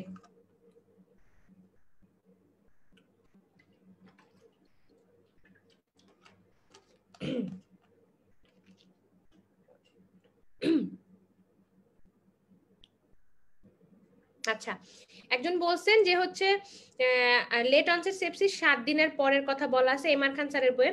ভাইয়া ইউনিভার্সালি আমরা হচ্ছে ওয়ার্ডের প্র্যাকটিস বলেন বা আমাদেরকে ক্লাসে স্যাররা যেভাবে পড়াইছে, আমি তো শিশু হাসপাতালে ফেজে কমপ্লিট করছি আমার, তো হচ্ছে সবসময় 72 ঘন্টাকে ডিমার্কেশন ধরা হয়। হয়তো ইমার খান স্যারের বই এটা 7 দিন লেখা আছে, বাট বাকি সব বই হচ্ছে এটা 72 ঘন্টা লেখা আছে। আপনি এটাকে পরীক্ষায় আসলে অবশ্যই 72 ঘন্টায় অ্যান্সার করবেন, 7 দিন অ্যান্সার করবেন না। 72 ঘন্টাটাকে এটা হচ্ছে স্ট্যান্ডার্ড, 72 ঘন্টাকে স্ট্যান্ডার্ড ধরা হয়। আর যে কোনো রেফারেন্সের জন্য কিন্তু আমরা পেডিয়াট্রিক্সের বেসিক্যালি রেফারেন্স বুক কিন্তু হচ্ছে নেলসন, তো আপনারা হচ্ছে যে কোনো কিছু কনফিউশন হইলে এই রেফারেন্সগুলো নেলসনে খোঁজার ট্রাই করবেন, নেলসনই হচ্ছে আমাদের রেফারেন্স বই, ওখানে দেখবেন 72 ঘন্টার কথা লেখা আছে। আচ্ছা, তাহলে মনে রাখবেন যে কোনো early onset sepsis, early onset meningitis এই জিনিসগুলা সবসময় হয় হচ্ছে group B streptococcus, E coli, listeria. কারণ কি জানেন, কারণ এই ইকোলাই আর গ্রুপ বি স্ট্রেপ্টোকক্কাস মায়ের জেনিটাল ট্র্যাক্টে থাকে, দ্যাটস ওয়াই আর্লি যে কোনো সেপসিস হলে এই অর্গানিজম গুলা দেওয়া হয়। গ্রুপ বি স্ট্রেপ্টোকক্কাসের আরেকটা নাম হচ্ছে স্ট্রেপ্টোকক্কাস অ্যাগালেক্সিয়া, অ্যাগালেক্সিয়া। এটা পরীক্ষায় আপনার গ্রুপ বি স্ট্রেপ্টোকক্কাস নাও দিতে পারে, স্ট্রেপ্টোকক্কাস অ্যাগালেক্সিয়াও লিখে দিতে পারে, তখন সেটা অ্যান্সারটা ট্রু হবে। তাহলে আর্লি অনসেট সেপসিসের যে অর্গানিজম গুলা আর লেট অনসেট সেপসিসের অর্গানিজম আলাদা আলাদা করে এই টেবিলটা সুন্দর করে পড়ে ফেলবেন। এবং একটা জিনিস দেখেন, ক্লেবশিয়ালা কিন্তু দুই পাশেই আছে, ঠিক আছে, এটা খেয়াল করবেন। এই যে রিস্ক ফ্যাক্টরগুলো আমি অলরেডি বলে ফেলছি, প্রিটার্ম বাচ্চা, লো বার্থ ওয়েট বাচ্চাদের হচ্ছে সেপসিসের এরা প্রোন টু সেপসিস থাকে। তারপরে হচ্ছে বাচ্চার যদি হচ্ছে বাচ্চার মায়ের যদি ডেলিভারির আগে কোনো জ্বর বা কোনো ফেব্রাইল ইলনেস বা ব্যাকটেরিয়াল কোনো ইনফেকশন থাকে সেটা হইতে পারে। তারপরে মায়ের যদি হচ্ছে ফাউল স্মেলিং, মায়ের যদি হচ্ছে কোরিওঅ্যামনিওনাইটিস থাকে, প্রলং মেমব্রেন রাপচার থাকে, বাচ্চা যদি মেকোনিয়াম অ্যাসপিরেশনের কোনো ফিচার থাকে, তারপরে হচ্ছে আনক্লিন পিভি করা হয়েছে, পারভেজানাল এক্সামিনেশন করা হয়েছে, প্রলং লেবার থাকলো, পেইনেটাল অ্যাসফিক্সিয়া হয়, বাচ্চার হাইপোক্সিয়া হয়েছে, সেই বাচ্চার ইমিউনিটি খারাপ হবে, তার সেপসিস হবে। তারপরে হচ্ছে আপনার কোনো হচ্ছে মেকানিক্যাল ভেন্টিলেশনে গেলেও সেখান থেকে ওই যে আপনার আনকমন যে কতগুলো অর্গানিজম আছে না, দেখেন এই যে সেরাশিয়া, এন্টেরোব্যাক্টর, তারপরে অ্যাসাইনেটোব্যাক্টর, এই ব্যাকটেরিয়াগুলো সাধারণত মেকানিক্যাল ভেন্টিলেশনে যে বাচ্চাগুলো যায় জন্মের পরে এই আরডিএস এর কারণে বা টিটিএন এর কারণে, তাদের হচ্ছে এগুলা দিয়ে সেপসিস হয়। এছাড়া পোর হাইজিন, তারপরে বটল ফিডিং, প্রিল্যাকটিয়াল ফিডিং, এই জিনিসগুলো হচ্ছে আপনার ইম্পর্টেন্ট। তাহলে রিস্ক ফ্যাক্টর বা কজ অফ নিওনাটাল সেপসিস আমরা দেখলাম। ক্লিনিক্যাল ফিচারগুলো হচ্ছে আপনারা নিজেরা পড়ে নেবেন, এটাতে বোঝার কিছু নাই। সেপসিসের বাচ্চারা কি হবে, তার হচ্ছে প্রথম কথা রিফ্লেক্সগুলো পোর হবে, কান্নাকাটি কম করবে, মুভমেন্ট কম করবে, তারপরে হচ্ছে বাচ্চার মাসেল টোন খারাপ থাকবে, বাচ্চা খাবার খাবে না, হ্যাঁ খাবার হচ্ছে রিফিউজ করবে, তারপরে হচ্ছে বাচ্চার মুভমেন্ট কম হবে, ঠিক আছে, লেথার্জিক হবে। ওগুলা হচ্ছে ইন জেনারেল ফিচার। আর এই যে এগুলো হচ্ছে আপনার অর্গান স্পেসিফিক ফিচার। যেমন ধরেন বাচ্চা যদি মেনিনজাইটিস হয়, তাহলে সেন্ট্রাল নার্ভাস সিস্টেমের ফিচারগুলো আপনি পাবেন মেনিনজাইটিসের মতো, বালস ফন্টানালি, কনভালশন, ভ্যাকেন্ট স্টেয়ার, বাচ্চার হাই পিচ ক্রাই, হ্যাঁ এই জিনিসগুলো পাবেন। তাহলে এই জিনিসটা আপনারা আবিদ মোল্লা স্যারের বই থেকে একটু দেখে নেবেন। এখানে আমি মনে করি আমার বোঝানোর তেমন কিছু নেই, আপনারা হচ্ছে যে অর্গান স্পেসিফিক ক্লিনিক্যাল ফিচারগুলো দেখে নেবেন। এরপরে আসেন হচ্ছে এই যে এইটা থেকে পরীক্ষার প্রশ্ন আসে যে স্ক্রিনিং কিভাবে করি নিওনাটাল সেপসিসের। প্রথম কথা একটা জিনিস মনে রাখবেন, এখানে বাচ্চার অ্যানিমিয়া থাকে, বাচ্চার প্লেটলেট কাউন্ট কম থাকে, ডাব্লিউবিসি কাউন্ট কিন্তু কমও থাকতে পারে, এমন না যে সেপসিস মানে ডাব্লিউবিসি কাউন্ট বেশি থাকবে, ডাব্লিউবিসি কাউন্ট কিন্তু কমও থাকতে পারে, এটা একটু খেয়াল করবেন। হ্যাঁ, তারপরে দেখেন এই যে সেপসিস স্ক্রিনিং বলে একটা বক্স আছে, এই বক্সটা থেকে রেসিডেন্সি পরীক্ষার প্রশ্ন আসছিল, বেশ কয়েকবার আসছে। তাহলে সেপসিস স্ক্রিনিং এর কি কি আছে, কি কি দিয়ে আমরা সেপসিস স্ক্রিন করি? টোটাল ডাব্লিউবিসি কাউন্ট বা টোটাল লিউকোসাইট কাউন্ট 5000 এর কম, তারপরে অ্যাবসলিউট নিউট্রোফিল কাউন্ট 2500 এর কম, ঠিক আছে, টার্ম বেবির জন্য, আর প্রিটার্ম বেবির জন্য হচ্ছে 1000 এর কম। তারপরে immature to total neutrophil ratio মানে আইটি রেশিও যেটাকে বলে, এটা 0.2 এর থেকে বেশি। Immature to total neutrophil ratio বেশি মানে হচ্ছে ইম্যাচিউর নিউট্রোফিল বেশি, দ্যাটস ওয়াই এই রেশিওটাও বেশি, বেশি থাকা মানে এটা সেপসিস। তারপরে সিআরপি পজিটিভ থাকবে, ইএসআর হচ্ছে মাইক্রো ইএসআর 15 বেশি থাকবে, হ্যাপ্টোগ্লোবিনটা পজিটিভ থাকবে। এই কয়টাকে বলা হয় হচ্ছে সেপসিস স্ক্রিনিং এর মডালিটি। তাহলে যদি পরীক্ষা প্রশ্ন আসে সেপটিক স্ক্রিনিং আমরা কি দিয়ে করি, তখন হচ্ছে এই কয়টার নাম থাকলে ট্রু হবে, বাকি যা কিছু আসবে সেগুলো ফলস হবে। আর এখন হচ্ছে প্রোক্যালসিটোনিন অনেক বেশি ইউজ হয়, কিন্তু সব হাসপাতালে প্রোক্যালসিটোনিন করার ফ্যাসিলিটি নাই, বড় কর্পোরেট হাসপাতালগুলোতে হয়। মেনিনজাইটিস থাকলে আমরা সিএসএফ করব। এই যে এটা আপনাদের পরীক্ষার প্রশ্ন, এফসিপিএস পরীক্ষায় কোশ্চেনটা আসছিল যে হেলদি টার্ম নিওনেটের সিএসএফ ফাইন্ডিং কেমন হবে। এটা দেখেন, অ্যাপিয়ারেন্স তো ডেফিনেটলি ক্লিয়ার হবে, ডাব্লিউবিসি কাউন্ট 0 থেকে 30 হবে। আমরা কি পড়ছি, আমরা পড়ছি নরমাল একটা বেবির যখন হচ্ছে সিএসএফ এর সেল কাউন্ট কত থাকে, 0 থেকে 5 থাকে, তাই না? কিন্তু নিওনেটে কিন্তু সেল কাউন্ট 0 থেকে 30 পর্যন্ত আমরা নরমাল হিসেবে কনসিডার করি, এবং তার মধ্যে 60%ই থাকবে হচ্ছে পিএমএন মানে হচ্ছে পলিমরফো নিউক্লিয়ার নিউট্রোফিল, 60% থাকবে। তাহলে যে এই পয়েন্টটাই হচ্ছে ডিফারেন্ট, যে তার সেল কাউন্ট 0 থেকে 30 থাকলেও সেটাকে আমি মেনিনজাইটিস ধরবো না। প্রোটিন থাকবে হচ্ছে 20 থেকে 170, গ্লুকোজ থাকবে 34 থেকে 119। এই বক্সটা একটু কষ্ট করে মুখস্থ করে ফেলবেন, কারণ এটা আপনাদের পরীক্ষার প্রশ্ন। নিওনাটাল কনভালশনের কজ আসছিল একবার পরীক্ষায়, আর রেসিডেন্সিতে 2বার মনে হয় আসছিল, এই জন্য এখানে এমডি লেখা। তাহলে কনভালশন মানে হচ্ছে আপনার নিউরোলজিক্যাল ফাংশনটা যখন অল্টার্ড হয় তখন বাচ্চার মোটর, অটোনমিক সব ধরনের ফাংশন ইম্পেয়ার্ড হয়, সেটাই হচ্ছে কনভালশন, এবং এটা ম্যানিফেস্টেশন হয় হচ্ছে স্পাজমোডিক বা কিছু মুভমেন্টের মাধ্যমে ম্যানিফেস্টেশন হয়। তাহলে কজ হচ্ছে পেরিনেটাল অ্যাসফিক্সিয়া একটা কজ, হ্যাঁ। তারপরে ব্রেইনে যদি কোনো হচ্ছে হিমোরেজ হয়, intraventricular periventricular haemorrhage, subarachnoid haemorrhage হয়, মেনিনজাইটিস, এনকেফালাইটিস, তারপরে টর্চ ইনফেকশন, তারপরে হচ্ছে মেটাবলিক কজগুলো ইম্পর্টেন্ট, যেমন বাচ্চা যদি হাইপোগ্লাইসিমিয়া, হাইপোক্যালসিমিয়া, এগুলা থেকে কনভালশন হতে পারে। মা যদি কোনো টক্সিক সাবস্টেন্স খায়, তারপরে হচ্ছে ইনবর্ন এরর্স অফ মেটাবলিজম থেকে হইতে পারে। তাহলে এই কজগুলো একটু দেখবেন, নিওনাটাল কনভালশন থেকে শুধু কজই আসছিল পরীক্ষা, আর কিছু আসে নাই। এটা দরকার নাই। আচ্ছা এখন আসেন, এটা হচ্ছে নিওনাটাল সবচেয়ে ইম্পর্টেন্ট টপিক, নিওনাটাল জন্ডিস। এটাই মোস্ট ইম্পর্টেন্ট টপিক, যেটা থেকে আপনাদের সবসময় পরীক্ষায় প্রশ্ন আসে। আর রেসিডেন্সিতে কোনোদিনও নিওনাটাল জন্ডিস থেকে কোয়েশ্চেন আসে না, এরকম কোনোদিনও হয়নি। আপনারা যারা এমডি পরীক্ষা বা ডিপ্লোমা পরীক্ষা আগে দিয়েছেন বা যারা কোয়েশ্চেন সলভ করছেন, তারা দেখবেন যে সবসময় হচ্ছে নিওনাটাল জন্ডিস থেকে প্রশ্ন আসে, এফসিপিএস এও আসে। তাহলে আমরা নিওনাটাল জন্ডিসটা একটু ভাস্টলি একটু ভালো করে পড়বো। নিওনাটাল জন্ডিসটা হচ্ছে আপনার প্রথম কথা আমরা এই জিনিসটা পড়বো। হ্যাঁ, এটা হচ্ছে এমআর মোল্লা স্যারের বইয়ের থেকে নেয়া 186 নাম্বার পাতা। এমআর মোল্লা স্যারের বই যাদের কাছে আছে, আমি হচ্ছে আমাদের এখানে আমরা সাধারণত এমআর মোল্লাটাই পড়াই, কারণ ওই যে আমি শুরুতেই বলছি, এমআর মোল্লা স্যারের বই যতটুকু আছে, যতটুকু এলাবোরেটলি দেওয়া আছে, অতটুকু আপনাদের জন্য এনাফ। তাহলে হচ্ছে আমরা প্রথমে জন্ডিসটা আমরা ইমার মোল্লা স্যারের বই থেকে একটু পড়ার ট্রাই করবো। এই যে 186 নাম্বার পেজটা, এই পেজটা একদম ঝাড়া মুখস্থ করতে হবে আপনাদেরকে, কারণ এই পেজ থেকেই সব প্রশ্ন আসে। রেসিডেন্সিতে দেখবেন প্রতি বছরই কোয়েশ্চেন আসে, cause of unconjugated jaundice, cause of হচ্ছে conjugated jaundice, cause of early jaundice, cause of persistent jaundice. কোনো না কোনো একটা প্রশ্ন আপনার রেসিডেন্সিতে সবসময় আসে, এবং সবগুলোর অ্যান্সার এই বক্সগুলোর মধ্যেই কিন্তু আছে। তাহলে এই পাতাটা আমরা সুন্দর করে পড়ে ফেলবো, ঠিক আছে? আচ্ছা এখন আমরা জন্ডিসের বিভিন্ন রকম, জন্ডিস মানে তো আপনারা জানেনই যে সেরাম বিলিরুবিন লেভেল রাইজ করে, কিন্তু জন্ডিসের মধ্যে আমরা ফিজিওলজিক্যাল জন্ডিস, প্যাথোলজিক্যাল জন্ডিসের ক্রাইটেরিয়া, প্রলং জন্ডিসের কারণ, এই জিনিসগুলো আমরা এখন দেখব। এই পাতাটা আমরা সুন্দর করে পড়বো। দেখেন এখানে ভাগ ভাগ করে দেওয়া আছে। আর্লি জন্ডিস, হ্যাঁ আর্লি অনসেট জন্ডিস, সেটার কজ দেখেন উইদিন 2 days এর মধ্যে যে কোনো ইনকম্পিটিবিলিটি, সাথে হচ্ছে G6PD ডেফিসিয়েন্সি, কনজেনিটাল স্পেরোসাইটোসিস, সেপসিস, এগুলো হচ্ছে আর্লি অনসেট জন্ডিসের কজ। তারপরে 3 থেকে 10 দিনের মধ্যে যে জন্ডিস গুলা হয়, তার মধ্যে সবচেয়ে ইম্পর্টেন্ট কজ হচ্ছে ফিজিওলজিক্যাল জন্ডিস। মনে রাখবেন ফিজিওলজিক্যাল জন্ডিস সবসময় সেকেন্ড থার্ড ডেতে অ্যাপিয়ার করে। এছাড়াও আরো কিছু কজ আছে, এগুলো দেখবেন আপনারা এখানে। তারপরে যে প্রলং জন্ডিস, যেটা হচ্ছে আপনার 14 দিনের বেশি থাকে, সেটা হচ্ছে প্রলং জন্ডিস।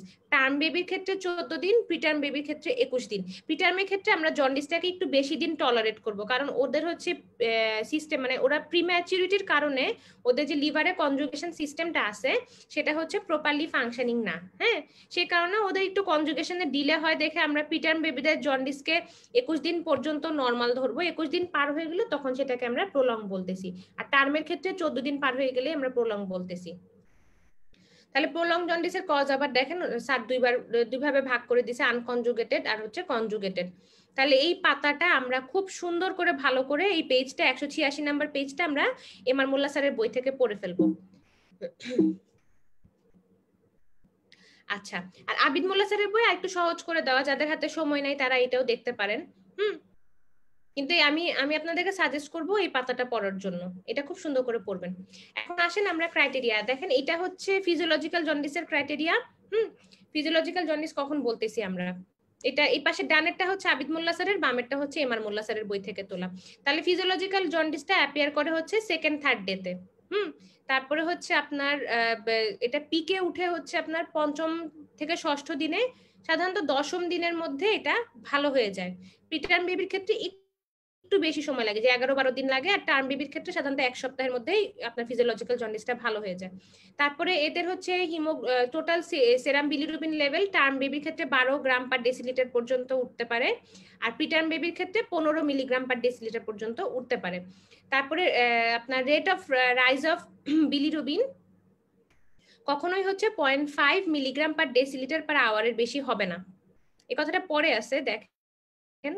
আচ্ছা, এটার সাথে হচ্ছে কি বেবি আদারওয়াইজ হেলদি থাকে, জাস্ট জন্ডিস থাকে, আদারওয়াইজ কিন্তু বেবির খাওয়া দাওয়া থেকে শুরু করে রিফ্লেক্স, মুভমেন্ট, পশ্চার সবকিছু নর্মাল থাকে, স্টুলের কালার, ইউরিনের কালারও নর্মাল থাকতেছে, সেটা হচ্ছে ফিজিওলজিক্যাল জন্ডিস। আর প্যাথোলজিক্যাল জন্ডিস আসেন, প্যাথোলজিক্যাল জন্ডিসের ক্রাইটেরিয়া গুলো দেখেন। প্রথম কথা হচ্ছে আপনার জন্মের প্রথম দিনে অ্যাপিয়ার করতে পারে। আমরা যে ইনকম্পিটিবিলিটি গুলো পড়ছি, RH, ABO ইনকম্পিটিবিলিটি, এগুলো তো প্যাথোলজিক্যাল জন্ডিস, এগুলো আপনার ফার্স্ট ডেতে অ্যাপিয়ার করবে। ঠিক আছে, এটা হচ্ছে টার্ম বেবিতে 14 দিনের বেশি থাকবে, প্রিটার্মে 21 দিনের বেশি থাকবে। Rate of rise of bilirubin হচ্ছে 0.5 মিলিগ্রাম পার ডেসিলিটার পার আওয়ারের বেশি হবে একদিনে, অথবা 10 milligram per decilitre per day. এখানে একটা জিনিস আছে দেখেন, এটা হচ্ছে আবিদ মোল্লা স্যার বলছে 10 milligram per decilitre per day, MR Molla sir এই জিনিসটাকেই বলছে হচ্ছে 5 মিলিগ্রাম। আপনাদেরকে দেখাই, এখানে লেখা আছে, এই যে 2 নাম্বার পয়েন্টে দেখেন লেখা আছে rate of rise of bilirubin level 5 milligram per decilitre per day. তাহলে দেখেন বই টু বই, হ্যাঁ, একটা বই থেকে আরেকটা বইয়ে কিন্তু ইনফরমেশন ভ্যারি করতে পারে, কিন্তু সেটার জন্য এত ভয় পাওয়ার কিছু নাই। 5 থাকলেও ট্রু দিবেন, 10 থাকলেও ট্রু দিবেন, ঠিক আছে? যেটাই আপনি অ্যান্সার করেন না কেন স্যাররা আপনাদের এটাকে কারেক্ট হিসেবে নিবে, ভয় পাওয়ার কিছু নাই, যে কোনো একটা অ্যান্সার করলেই হবে।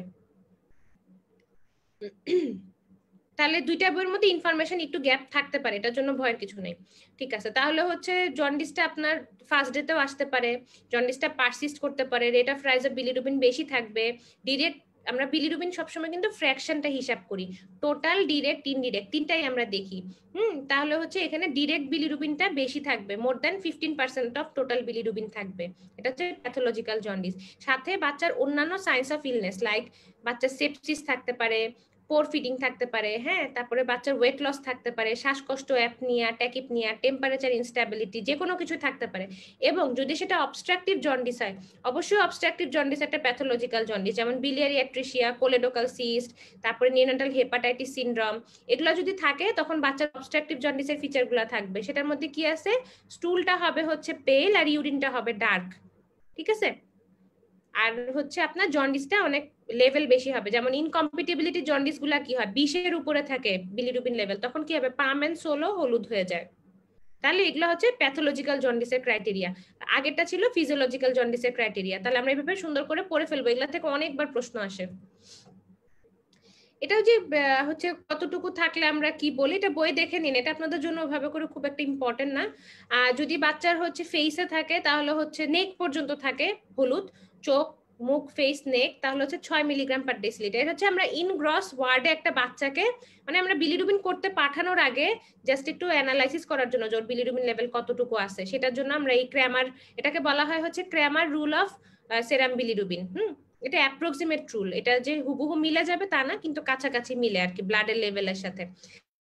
তারপরে যদি আপনার হচ্ছে এমন হয় যে আম্বিলিকাস এবং আপার আর্ম পর্যন্ত, মানে আম্বিলিকাস পর্যন্ত, তাহলে 10, তারপর থাই পর্যন্ত যদি আসে, তাহলে হচ্ছে আপনার হচ্ছে 12, সরি, থাই পর্যন্ত আসলে 12, তারপরে হাঁটু পর্যন্ত আসলে হচ্ছে 15, পাম এন্ড সোলে গেলে হচ্ছে মোর দেন হচ্ছে 20। এটা একটা রুলস হিসেবে আমরা জাস্ট ইন জেনারেল গ্রস হিসাব করার জন্য ইউজ করি। এখন দেখেন প্রলং জন্ডিস, প্রলং জন্ডিসের তাহলে আমাদেরকে আগে কজ জানতে হবে। দেখেন তো প্রলং জন্ডিসের কজ গুলাই যে এখানে দেওয়া আছে, যে 186 নাম্বার পেজে দেওয়া আছে, এখানে প্রলং জন্ডিসের কজ গুলো দেওয়া আছে। প্রলং জন্ডিসের কজের মধ্যে কনজেনিটাল হাইপোথাইরয়েডিজম একটা important, galactosaemia important, G6PD deficiency, RH incompatibility, তারপরে বিভিন্ন অবস্ট্রাকটিভ জন্ডিস যেমন বিলিয়ারি অ্যাট্রিশিয়া, কোলেডোকাল সিস্ট, এগুলো সবই হচ্ছে ইম্পর্টেন্ট। তাহলে আমরা যদি সেপসিস একটা কারণ, প্রলং জন্ডিসের কজ জানলে ইনভেস্টিগেশন আমরা বলতে পারবো। এটা পরীক্ষায় আসছিল FCPS পরীক্ষায়, যে প্রলং জন্ডিস একটা বাচ্চার, তাদেরকে আমি কি কি ইনভেস্টিগেশন করব। তাহলে হচ্ছে দেখেন, এই যে আমি বললাম কনজেনিটাল হাইপোথাইরয়েডিজম, তাহলে আমরা থাইরয়েড ফাংশন টেস্ট করতেছি, ঠিক আছে? ইউরিন মাইক্রোস্কোপি কালচার করতেছি ইউটিআই বের করার জন্য, ইউরিন রিডিউসিং সাবস্টেন্স দেখতেছি আমরা গ্যালাক্টোসেমিয়াটাকে দেখার জন্য, G6PD স্ক্রিনিং করতেছি, তারপরে টর্চ স্ক্রিনিং করতেছি, আলফা 1 অ্যান্টিটিপসিন ডেফিসিয়েন্সি যদি থাকে তাহলে তার প্রলং জন্ডিস হয়, তখন সেইটা আমরা সেরাম লেভেল দেখতেছি। তাহলে এমন করে আমরা এটা পড়ে ফেলবো যে প্রলং জন্ডিসে আমরা কি কি ইনভেস্টিগেশন করি। এটা পরীক্ষার প্রশ্ন, আপনাদের FCPS পরীক্ষা আগে আসছে। আচ্ছা, ফটোথেরাপি আর হচ্ছে এক্সচেঞ্জ ট্রান্সফিউশনের সাইড ইফেক্ট আসছে পরীক্ষায়। এটা পরীক্ষা আসে নাই যে ফটোথেরাপির সময় কিভাবে বেবি যত্ন নেবেন, এটা জাস্ট আপনাদের জানার জন্য ওয়ার্ডে। অবশ্যই চোখ ঢেকে রাখতে হবে, জেনিটালিয়া ঢেকে রাখতে হবে, বাচ্চাকে অ্যাডিকুয়েট ফ্লুইড, তারপরে হচ্ছে ব্রেস্ট ফিডিং করাইতে হবে। আদারওয়াইজ এটা একটা যেহেতু লাইট রে, তাহলে কি হবে, বাচ্চার এখানে কিন্তু ইসে হয়, ইভাপোরেশন হয় স্কিন থেকে, ওয়াটার লস হয়। দ্যাটস ওয়াই হচ্ছে আপনার বাচ্চাকে যখন ফটোথেরাপি দিবেন তখন কিন্তু বাচ্চা ডিহাইড্রেশন ডেভেলপ করতে পারে। এই জন্য এই সময় বাচ্চাকে ভালো মতো আমরা ইসের জন্য এনকারেজ করি, বাচ্চাকে আমরা এই সময় হচ্ছে প্রপারলি ব্রেস্ট ফিডিং এর জন্য এনকারেজ করি। যে বাচ্চা ব্রেস্ট ফিডিং করতে পারে না সেই বাচ্চাকে হচ্ছে আমরা তখন হচ্ছে ফ্লুইডও দিয়ে রাখি, এমনও আছে। তারপরে হচ্ছে বাচ্চার টেম্পারেচারটা মনিটর করব, কারণ হচ্ছে অনেক সময় ফটোথেরাপি দিতে দিতে টেম্পারেচার বেড়ে যায়, আর বাচ্চার হচ্ছে ওয়েটটা রেকর্ড করব, কারণ বাচ্চা যদি বেশি ওয়াটার লস হয় বা বেশি ডিহাইড্রেশন হয় সেখান থেকে কিন্তু বাচ্চার ওজন কমে যেতে পারে। তাহলে ফটোথেরাপি দেওয়ার সময় আমরা কি কি খেয়াল করব, এটা পরীক্ষার প্রশ্ন হইতে পারে। এখন দেখেন ফটোথেরাপির ইন্ডিকেশন, ফটোথেরাপি আর এক্সচেঞ্জের ইন্ডিকেশন, কন্ট্রাইন্ডিকেশন, সাইড ইফেক্ট, এই কোশ্চেনগুলো পরীক্ষায় আসছে, বিশেষ করে রেসিডেন্সিতে এটা বেশ কয়েকবার আসছে। তাহলে ফটোথেরাপি আমরা দিব, একটা হচ্ছে বিলিরুবিন লেভেল বেশি থাকলে, হ্যাঁ, এক্সচেঞ্জের লেভেলে না কিন্তু তার থেকে একটু কম, বাট নর্মালের থেকে বেশি, তখন আমরা ফটোথেরাপি দিব। তারপরে এক্সচেঞ্জ ট্রান্সফিউশন করে দিছি, করে দেওয়ার পরও এখনো bilirubin level up to the mark কমতেছে না, তখন আমরা সাথে ফটোথেরাপি দিব। তারপরে প্রিটার্ম লো বার্থ ওয়েট বেবিদের হচ্ছে আপনার একটু হচ্ছে ফিজিওলজিক্যাল জন্ডিসটা একটু প্রলংড হয়, তাদেরকে আমরা ফটোথেরাপি দিব। তারপরে হচ্ছে এবার আসেন ফটোথেরাপির কন্ট্রাইন্ডিকেশন কাদেরকে দিব না। ফটোথেরাপি মনে রাখবেন সবসময় আমরা হচ্ছে ইনডিরেক্ট হাইপার বিলিরুবিনেমিয়াতে দিই বা আনকনজুগেটেড হাইপার বিলিরুবিনেমিয়াতে আমরা ফটোথেরাপি দেই, ঠিক আছে। আমরা কিন্তু ডিরেক্ট যে হাইপার বিলিরুবিনেমিয়া সেখানে কিন্তু আমরা কখনো ফটোথেরাপি দেই না। দিলে যেটা হবে বেবির হচ্ছে ব্রোঞ্জ বেবি সিনড্রোম হবে, মানে চামড়াটা গ্রে কালার হয়ে যাবে। আমরা ডিরেক্টে কখনো দেই না, সবসময় ইনডিরেক্ট যে কজগুলো সেগুলোতে। ফিজিওলজিক্যাল জন্ডিসেই তো ফটোথেরাপি দেই, তাই না? ফিজিওলজিক্যাল জন্ডিসটা হচ্ছে আপনার ইনডিরেক্ট হাইপার বিলিরুবিনেমিয়া। ফটোথেরাপি দিলে বাচ্চার কি হবে, যেটা বললাম, ডিহাইড্রেশন হবে, স্টুলের কালারটা গ্রিন হয়ে যাবে। কেন গ্রিন হবে? কারণ এখানে যে ফটোথেরাপির কারণে বডিতে হচ্ছে আপনার ইসে হবে, এই যে ফটো ক্যাটাবোলাইজেশন হয়, সেখান থেকে স্টুলের কালারটা গ্রিন হয়ে যায়।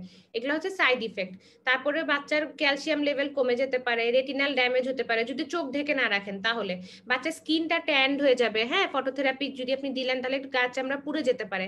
তারপরে ডিরেক্ট হাইপার বিলিরুবিনেমিয়াতে যদি আপনি ইসে করেন, ডিরেক্ট হাইপার বিলিরুবিনেমিয়াতে যদি আপনি ফটোথেরাপি দেন, তাহলে বাচ্চার ব্রোঞ্জ বেবি সিনড্রোম হবে। এছাড়াও ফটোথেরাপি জিনিসটা কি, এটা তো একটা রে, হ্যাঁ, একটা লাইট, সেটার কারণে কিন্তু পরবর্তীতে ডিএনএ ব্রেকডাউন বা মিউটেশন এগুলো হতে পারে। এখন আসেন এক্সচেঞ্জ ট্রান্সফিউশন। এক্সচেঞ্জ ট্রান্সফিউশন মানে আমরা কি করি, বাচ্চার ব্লাডটা চেঞ্জ করে দিই, তাই না? এটা কাদের ক্ষেত্রে করা হয়? পজিটিভ বাচ্চা যাদের মা, এক্সচেঞ্জ ট্রান্সফিউশন করা হয় হচ্ছে এবিও ইনকম্পিটিবিলিটি, আরএইচ ইনকম্পিটিবিলিটি এগুলাতে। তাহলে আমরা এখানে ব্লাডটা এক্সচেঞ্জ করি, ঠিক আছে। এখানে এক্সচেঞ্জ ট্রান্সফিউশন কখন করি? যখন হচ্ছে ফটোথেরাপি দিয়ে আমাদের জন্ডিসটা প্রিভেন্ট করা যাচ্ছে না বা জন্ডিসটা কন্ট্রোল করা যাচ্ছে না তখন। তারপরে হচ্ছে আপনার এই বাচ্চাটার কি হচ্ছে, যে বাচ্চাটার হচ্ছে এবিও অথবা আরএইচ ইনকম্পিটিবিলিটি আসছে, সেই বাচ্চাটার মেইনলি প্যাথোফিজিওলজি কি? হিমোলাইসিস। হিমোলাইসিস হয়ে কি হয়, বাচ্চাটার অ্যানিমিয়া ডেভেলপ করে, আর হাইপারবিলিরুবিনেমিয়া তো হচ্ছেই। তাহলে হচ্ছে মেইন আমাদের টার্গেটটা অ্যাকচুয়ালি অ্যানিমিয়াটাকে কারেকশন দেওয়া। নতুন যে ব্লাডটা আমরা দিচ্ছি সেটার আরবিসি গুলো তো ব্রেকডাউন হচ্ছে না, তাহলে বাচ্চার অ্যানিমিয়া কারেকশন করি আমরা, হিমোলাইসিসটাকে বন্ধ করি এবং বিলিরুবিন প্রোডাকশন যে হচ্ছে আপনার কমাই দেই আর কি, সেজন্যই আমরা এক্সচেঞ্জটা করি। এছাড়া আরো কয়েকটা ইন্ডিকেশন বলা আছে, এটা আপনারা একটু দেখবেন, যে হচ্ছে কর্ডের ব্লাড কত থাকলে বিলিরুবিন আমরা হচ্ছে দিব, এক্সচেঞ্জ করব। তারপরে কর্ডের ব্লাডে কতটুকু হচ্ছে হিমোগ্লোবিন থাকলে এক্সচেঞ্জ করব, এই জিনিসটা একটু দেখে নেবেন। এক্সচেঞ্জের এই যে ইন্ডিকেশন, এটা হচ্ছে আপনাদের রেসিডেন্সিতে কোশ্চেন, রেসিডেন্সিতে আসছিল। এখন আমরা পড়বো হচ্ছে এক্সচেঞ্জের এক্সচেঞ্জ ট্রান্সফিউশনের কমপ্লিকেশন বা সাইড ইফেক্ট একটু দেখবো আমরা। এই বাচ্চাটা যেটা হয়, ক্যালসিয়াম কমে যায়, ম্যাগনেসিয়াম কমে যায়। আপনারা জানেন এক্সচেঞ্জ করার সময় কি হইতে পারে, ওই যে আমরা আম্বিলিকাল ক্যাথেটারটা ইনসার্ট করি, সেই আম্বিলিকাল ক্যাথেটারটা যদি বেশি দূরে চলে যায়, তাহলে হচ্ছে আম্বিলিকাল ভেইন থেকে কোথায় চলে যাবে, হার্টের চেম্বারে চলে যাবে, তখন কিন্তু বাচ্চার অ্যারিথমিয়া ডেভেলপ করতে পারে। বা আমরা যদি ব্লাডটা ক্যালকুলেট করে না দেই, বেশি ব্লাড দিয়ে ফেলি, বাচ্চার হচ্ছে ভলিউম ওভারলোড হয়ে হার্ট ফেলিওর হতে পারে। ব্লাডটা যদি প্রপারলি আমরা স্ক্রিনিং না করি, তাহলে কি হবে, তাহলে হচ্ছে বাচ্চাকে আমরা ইনফেকশন দিয়ে দিলাম, hepatitis B, syphilis, TORCH infection, এগুলো আমরা ইন্ট্রোডিউস করে দিলাম। তারপরে হচ্ছে ব্লাডটা যদি ভিগোরাসলি আমরা ইনসার্ট করি, তখন কি হবে, ব্লাডগুলো ব্রেকডাউন হয়ে হাইপার ক্যালেমিয়া হবে। তারপরে যে কোনো এক্সচেঞ্জে বা যে কোনো ট্রান্সফিউশনে কি হয়, hypoglycaemia, hypocalcaemia, hypomagnesaemia, hyperkalaemia, acid base imbalance, এগুলো সবই হইতে পারে এক্সচেঞ্জ ট্রান্সফিউশনে, ঠিক আছে। তারপরে হচ্ছে ব্লিডিং হইতে পারে, বাচ্চাকে হচ্ছে আমরা পরবর্তীতে গ্রাফ ভার্সাস হোস্ট কন্ডিশন যেটা ডেভেলপ করে সেটাও হইতে পারে যদি মিসম্যাচ ট্রান্সফিউশন হয় আর কি। তাহলে এগুলো সবই এক্সচেঞ্জের সাইড ইফেক্ট। এখন আসেন এবিও আর আরএইচ ইনকম্পিটিবিলিটি প্যাথোফিজিওলজিটা আমাদেরকে জানতে হবে। এখন একটা জিনিস, এবিও ইনকম্পিটিবিলিটি কাদের হয়, মা যদি ও পজিটিভ হয়, বাচ্চা যদি এ বি অথবা এবি যে কোনোটা হয়, তাহলে হচ্ছে এবিও ইনকম্পিটিবিলিটি হবে। কিভাবে হবে এটা একটু বুঝেন, চাইলে খাতা কলমও নিতে পারেন। একটা জিনিস দেখেন, যেই মাটা হচ্ছে ও পজিটিভ, হ্যাঁ, সেই মাটার বডিতে অ্যান্টিবডি কি কি আছে, তার কিন্তু দুইটা অ্যান্টিবডি আছে। তার ও মানে হচ্ছে 0, মানে তার কোনো অ্যান্টিজেন নাই, তার মানে তার অ্যান্টিজেন এও নাই, অ্যান্টিজেন বিও নাই, কিন্তু তার অ্যান্টি এ, অ্যান্টি বি দুইটা অ্যান্টিবডি কিন্তু আছে। তাহলে এই যে ও পজিটিভ মাটা, তার পেটে যদি একটা এ পজিটিভ বেবি গ্রো করে, এ পজিটিভ বেবির বডিতে আপনার অ্যান্টিজেন কি থাকে, অ্যান্টিজেন থাকে এ, তাহলে ওই যে ও পজিটিভ মা, তার হচ্ছে আপনার যে অ্যান্টিবডি এ আছে, সেটা গিয়ে বা এই বাচ্চার অ্যান্টিজেন এ কে অ্যাটাক করবে না? তখন আপনার হিমোলাইসিস হবে। সিমিলারলি যেই বাচ্চাটার হচ্ছে আপনার বি পজিটিভ, তার অ্যান্টিজেন হচ্ছে বি, আর ওই ও পজিটিভ মায়ের ব্লাডের মধ্যে অ্যান্টিবডি কি আছে, অ্যান্টি বি আছে, তাহলে সে গিয়ে ওই বাচ্চার অ্যান্টিজেনকে অ্যাটাক করে হিমোলাইসিস হচ্ছে। এটাই হচ্ছে এবিও ইনকম্পিটিবিলিটির প্যাথোফিজিওলজি, ঠিক আছে। কিন্তু তারপরও হচ্ছে এবিও ইনকম্পিটিবিলিটি অতটা ডেঞ্জারাস না যতটা আরএইচ ইনকম্পিটিবিলিটি ডেঞ্জারাস। তাহলে আমরা এখানে একটু প্যাথোজেনেসিসটা অল্প একটু করে পড়বো। এই প্যাথোজেনেসিস গুলা থেকে কিন্তু এফসিপিএস পরীক্ষা আপনাদের প্রশ্ন চলে আসে। এটা একটু রিডিং দিবেন, এটা আবিদ মোল্লা স্যারের বই থেকে তোলা। আরএইচ ইনকম্পিটিবিলিটি দেখেন, আরএইচ ইনকম্পিটিবিলিটিটাও এই প্যাথোজেনেসিসটাও আপনাদেরকে বুঝতে হবে। এটা হচ্ছে এই টেবিলটা দেখলেই বোঝা যায়, এটা আবিদ মোল্লা স্যারের বইয়ের টেবিল। কিন্তু যদি চান তাহলে আপনারা এটা অবশ্যই এমআর মোল্লা স্যারের বইয়ে আছে। এমআর মোল্লা স্যারের বইয়ে এটা প্যাথোফিজিওলজি আছে হচ্ছে 189 নাম্বার পেজে, আর এবিওটা আছে 191 নাম্বার পেজে। আপনারা যারা আরেকটু ডিটেলস পড়তে চান বা একটু বুঝতে চান বা একটু ভালো করতে চান, তারা অবশ্যই এমআর মোল্লা স্যারের বই থেকে ওই অংশটুকু দেখে নেবেন। দেখেন এই যে আমি পেজ নাম্বার দিয়ে দিছি। আচ্ছা আসেন আমরা এটা একটু বুঝি। প্রথম কথা, একটা মায়ের সেন্সিটাইজেশন কিভাবে হয়। আচ্ছা, আরএইচ ইনকম্পিটিবিলিটি হয় কাদের? যে মাটার ব্লাড গ্রুপ ও নেগেটিভ, হ্যাঁ, মানে যে কোনো নেগেটিভ ব্লাড গ্রুপ, ও নেগেটিভ না, যে কোনো নেগেটিভ ব্লাড গ্রুপ মায়ের, হ্যাঁ, তার হচ্ছে বাচ্চার আরএইচ ইনকম্পিটিবিলিটি হবে যদি বাচ্চাটা পজিটিভ হয়। তাহলে দেখেন যে মাটার নেগেটিভ ব্লাড গ্রুপ, হ্যাঁ, সে হচ্ছে ধরেন তার হাজবেন্ড হচ্ছে পজিটিভ, মনে করেন মা ও নেগেটিভ, বাবার বাচ্চার বাবা হচ্ছে ও পজিটিভ, এখন মায়ের পেটে যে বাচ্চাটা আসছে সেটা হচ্ছে ও পজিটিভ।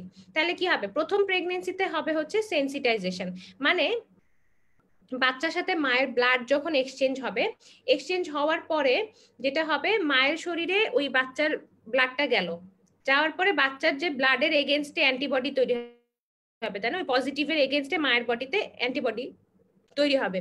এই অ্যান্টিবডিটা মায়ের শরীরে থেকে যাবে, এটা কিন্তু প্রথম বাচ্চাকে অ্যাটাক করবে না, সেটা হচ্ছে সেন্সিটাইজেশন। এই জন্য আরএইচ ইনকম্পিটিবিলিটি থাকলে প্রথম বেবিতে কোনো কিছু হয় না।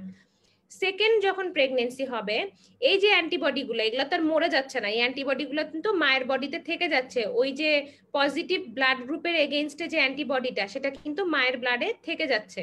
তাহলে সেকেন্ড বেবিটাও যখন পজিটিভ বেবি হবে, তখন কি হবে? ওই বাচ্চাটা মায়ের পেটে গ্রো করার সাথে সাথে তখন কি হবে? মায়ের শরীরে যে অ্যান্টিবডি গুলা ছিল, আগে তৈরি হয়েছিল, সেই অ্যান্টিবডি গুলা গিয়ে ওই বেবিটার ব্লাড গুলাকে, আরবিসি গুলাকে অ্যাটাক করতেছে, করে হিমোলাইসিস করতেছে।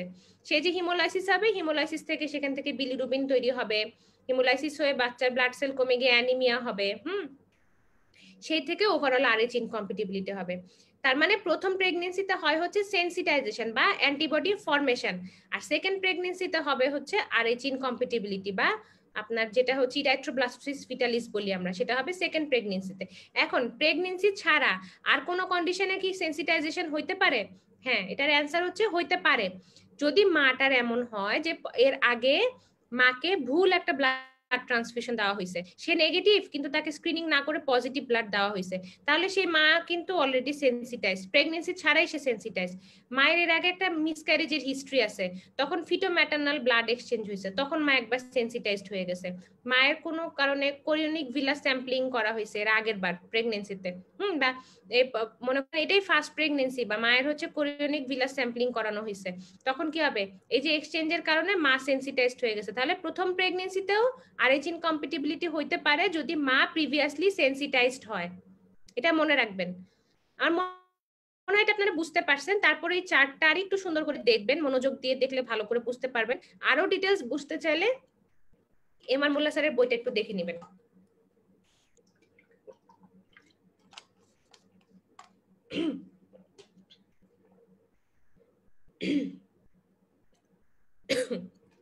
আচ্ছা, এরপরে আমরা আসি বার্থ ইনজুরি। দুইটা জিনিস পড়তে হয়, একটা হচ্ছে ক্যাপুট সাকসিডিনাম আর একটা হচ্ছে কেফাল হেমাটোমা।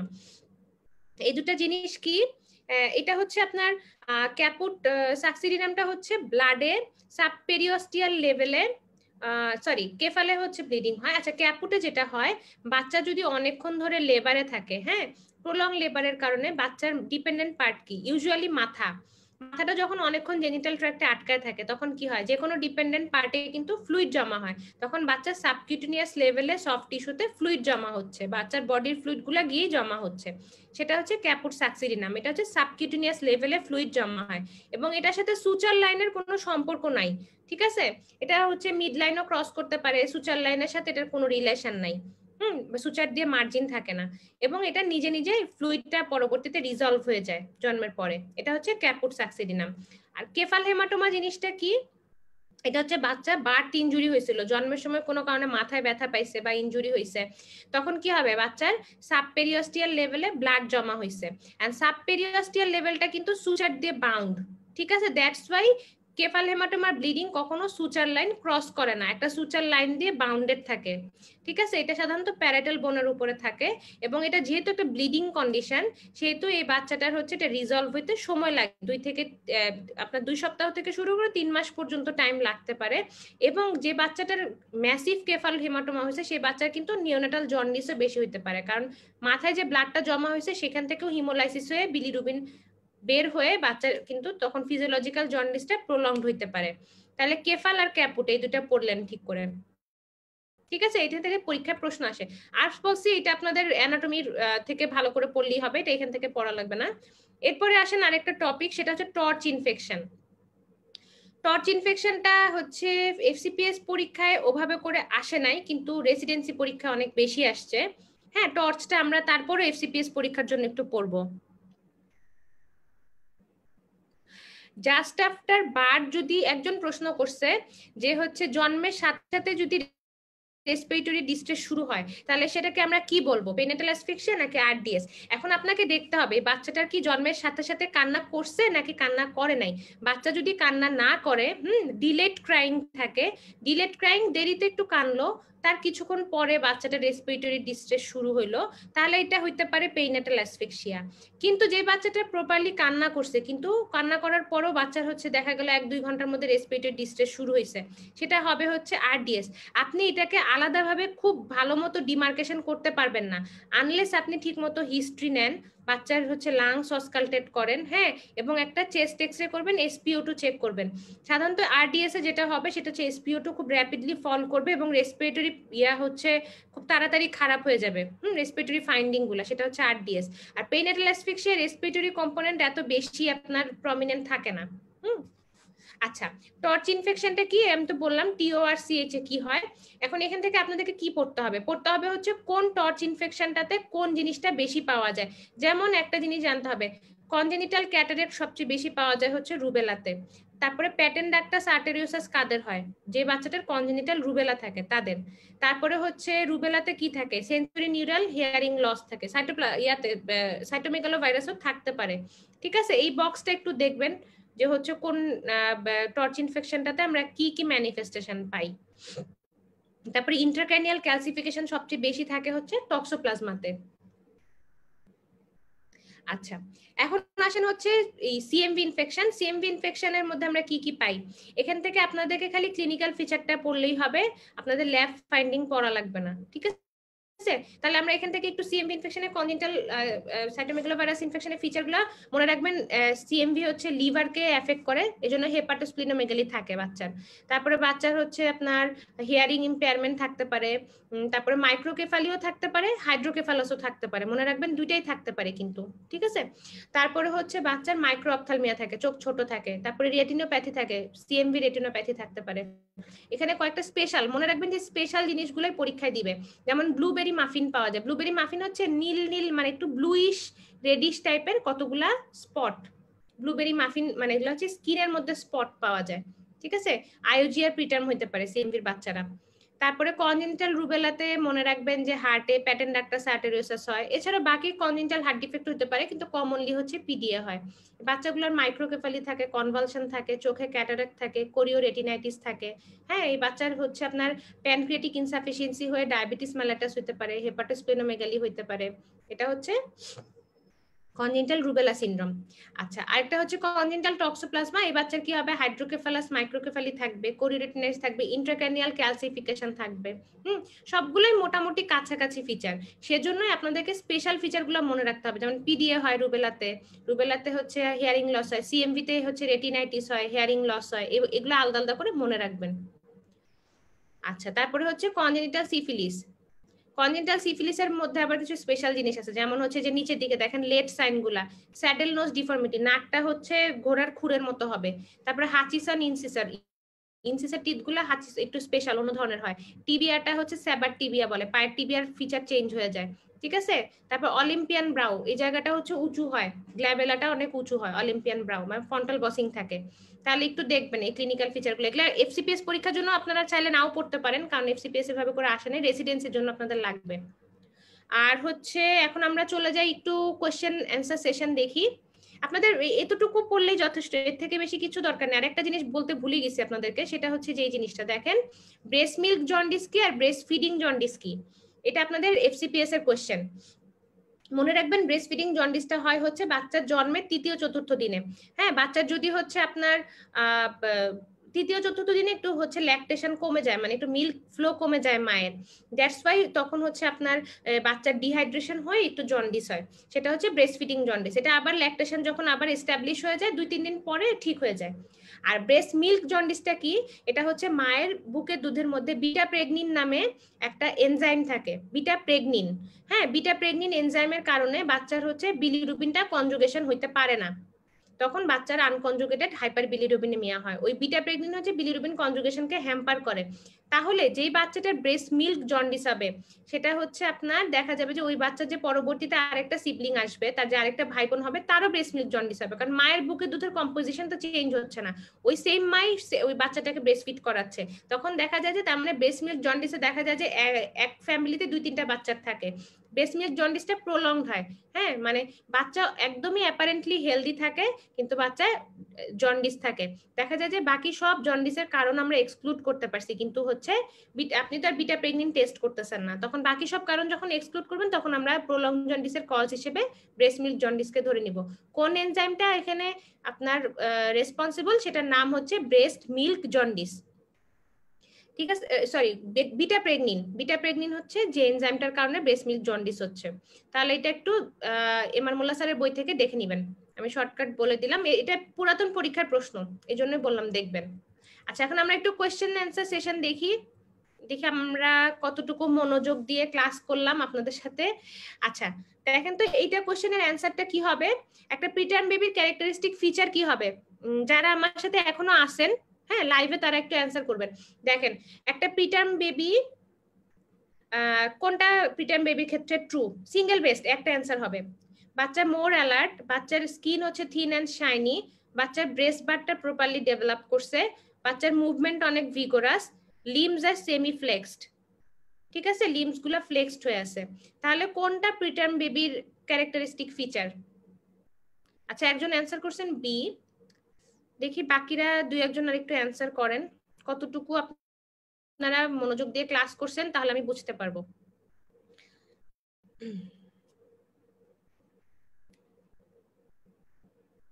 পরীক্ষায় কিন্তু এভাবে করে আপনাদের প্রশ্নগুলো আসবে, ঠিক আছে। আপনারা আমাকে অনেকে বলে যে আপু, আমি কিন্তু অনেকদিন থেকে এই যে আপনাদের ক্লিনিক্যাল ক্লাসগুলো নিচ্ছি, তো সবারই আমি দেখছি একটা ভীতি খুব কাজ করে, সেটা হচ্ছে সিঙ্গেল বেস্ট নিয়ে। আপু সিঙ্গেল বেস্ট কোথা থেকে পড়বো? সিঙ্গেল বেস্ট আপনাকে আলাদা কোথাও থেকে পড়তে হবে না, সিঙ্গেল বেস নিয়ে ভয় পাওয়ারও কোনো কারণ নাই। আপনি যেটা আপনার পড়া, সেটুকু যদি আপনি ঠিক করে মনোযোগ দিয়ে পড়েন, কোন জিনিসটা সিঙ্গেল বেসটা আসতে পারে সেটা আপনিই ধরতে পারবেন। আপনি ভালো করে যদি মনোযোগ দিয়ে পড়েন এমসিকিউ এর জন্য, ওখান থেকে আপনি সিঙ্গেল বেস্টের কোয়েশ্চেন আপনি কমন পেয়ে যাবেন।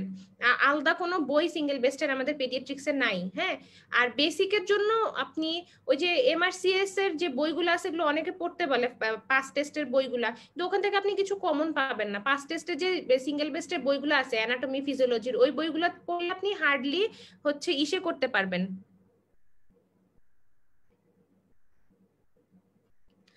হ্যাঁ, হার্ডলি আপনি যেটা করতে পারবেন সেটা হচ্ছে ওখান থেকে আপনি ইসে করতে পারেন, যে হচ্ছে সিঙ্গেল বেস্টের অ্যান্সারগুলো আমরা কিভাবে দিব সেটার আইডিয়াটা আপনারা নিতে পারেন। ঠিক আছে? যেমন ধরেন আপনার কিন্তু সিঙ্গেল বেস্ট অ্যান্সার করতে গেলে যেটা কনফিউশন হয় সবসময়, সেটা হচ্ছে আপনি জানেন কোন তিনটা আমি এক্সক্লুড করতে পারবো, তিনটা অপশন দেখে আপনি বুঝতে পারবেন যে তিনটার কোনোটাই হবে না, কিন্তু দুইটা দেখে মনে হবে যে এইটা হবে নাকি এইটা হবে, তখন কনফিউশনটা হয়ে যাবে। তার মধ্য থেকেও যেটা আপনার কাছে বেস্ট মনে হবে আপনি সেটা অ্যান্সার করবেন।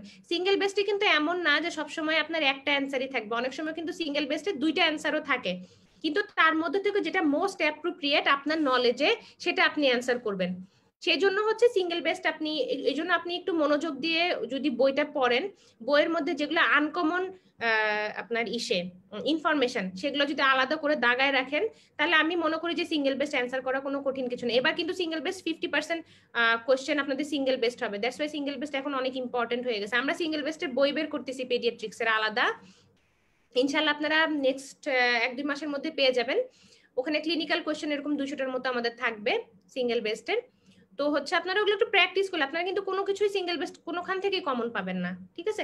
আচ্ছা, অনেকে অ্যান্সার দিচ্ছেন বি এবং সবার অ্যান্সারই ঠিক আছে, এটার অ্যান্সার বি হবে, বাকি সবগুলো হচ্ছে ফলস। দেখেন প্রিটার্ম বেবি হচ্ছে লেস অ্যালার্ট হয়, ব্রেস্ট পার্ট ডেভেলপ হয় না, মুভমেন্ট কম হয় এবং লিম্প হয়। এটা সহজ কোশ্চেন ছিল। আচ্ছা, পরের কোশ্চেনটা দেখি আমরা। Which of the following reflexes persist beyond infancy? কোনটা 1 বছরের পরে পারসিস্ট করে দেখেন তো। এই যে মোরো রিফ্লেক্স, প্যারাশুট, স্টিপিং, পামারগ্রাস্ট, রুটিং, কোনটা হচ্ছে ইনফ্যান্সির পরও পারসিস্ট করে যাচ্ছে? এটার অ্যান্সার দেন।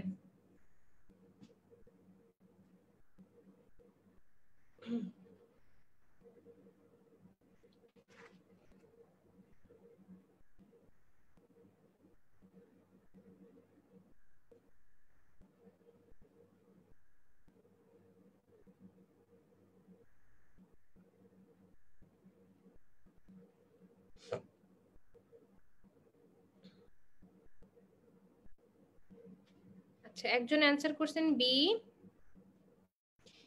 আচ্ছা, কোন রিফ্লেক্সটা ইনফ্যান্সির পরও থেকে যায়? এটা আমি আপনাদেরকে ওই যে প্রথমে নিয়ন্ট্রাল রিফ্লেক্স, হ্যাঁ, পড়ানোর সময় বলছি। ঠিক আছে, অনেকে অ্যান্সার করছেন। আমার খুবই ভালো লাগতেছে যে আপু ভাই আপনারা সবাই, স্পেশালি অনেক আপুদেরকে দেখা যাচ্ছে সবাই হচ্ছে পার্টিসিপেট করতেছেন, এজন্য আমি আসলে খুব হ্যাপি। সত্যি কথা কি জানেন, পড়ানোর সময় স্টুডেন্টরা পার্টিসিপেট করলে কিন্তু খুব ভালো লাগে। এই যে প্রথম কথা, অনলাইন ক্লাস নিতে গেলে যেরকম একা একা বক বক করি, এটা আমার ভালো লাগে না। আগে যখন অফলাইন ক্লাস নিতাম, ক্লাসের মাঝখানে আমি স্টুডেন্টদের সাথে গল্প করতে পারতাম, বোর্ডে ছবি এঁকে পড়াইতে পারতাম, তখন স্টুডেন্টদের ফিডব্যাক নিতে পারতাম। কিন্তু এই অনলাইনে হওয়াতে যেটা হয়েছে, স্টুডেন্টের সাথে ইন্টারাকশন কমে গেছে, দ্যাটস ওয়াই অনলাইন ক্লাস নেওয়া খুব বোরিং। বাট আপনারা সবাই এত সুন্দর পার্টিসিপেট করতেছেন, এজন্য আমি মোর দেন হ্যাপি, আপনাদেরকে অনেক বেশি থ্যাংক ইউ। আচ্ছা, আপনাদের সবার অ্যান্সারই ঠিক আছে, প্যারাশুট রিফ্লেক্সই হবে, তার মানে আপনারা সবাই মনোযোগ দিয়ে খেয়াল করছেন। মোরো হচ্ছে 3 থেকে 4 মাসে চলে যায়, স্টিপিং 3 থেকে 4 মাসে চলে যায়, পামারও 3 থেকে 4 মাসে চলে যায়। হ্যাঁ, প্যারাশুটটা হচ্ছে 6 থেকে 9 মাসে অ্যাপিয়ার করে এবং পারসিস্ট করে হচ্ছে beyond infancy. Thank you very much, সবার ঠিক আছে। আচ্ছা, লাস্ট কোয়েশ্চেন এটা দেখি আপনারা এটাও পারবেন, এটাও সহজ, কারণ আপনারা সবাই দেখলাম খুব মনোযোগ দিয়ে খেয়াল করছেন। আর্লি অনসেট নিওনেটাল সেপসিস কি দিয়ে হয়? Staphylococcus aureus, pseudomonas, acinetobacter, listeria monocytogenes, neisseria meningitidis, কোন অর্গানিজমটা দিয়ে আর্লি অনসেট নিওনেটাল সেপসিস হয়? এটার অ্যান্সার বলেন।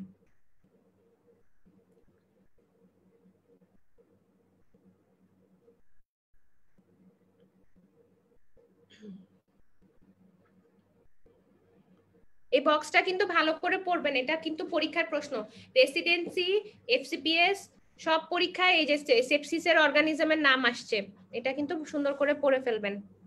আচ্ছা, এখানে আমরা একটু বিভিন্ন রকমের ইয়া দেখতে পাচ্ছি, কেউ বলতেছেন এ, কেউ বলতেছেন ডি।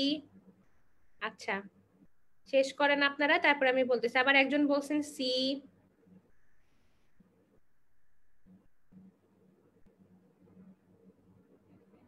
আচ্ছা, আর মনে হয় কেউ অ্যান্সার দিবেন না।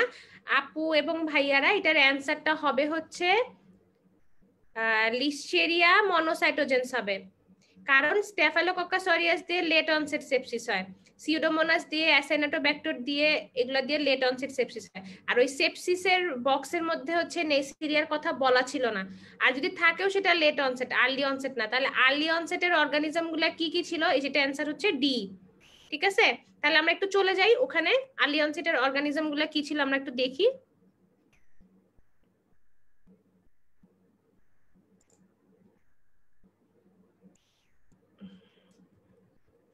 এই যে এখানে আছে দেখেন আর্লি অনসেটের অর্গানিজম গুলা কি ছিল। দেখেন আর্লি অনসেটের অর্গানিজম ছিল হচ্ছে গ্রুপ বি স্ট্রেপ্টোকক্কাস বা streptococcus agalactiae, E coli, haemophilus influenzae, klebsiella, Listeria.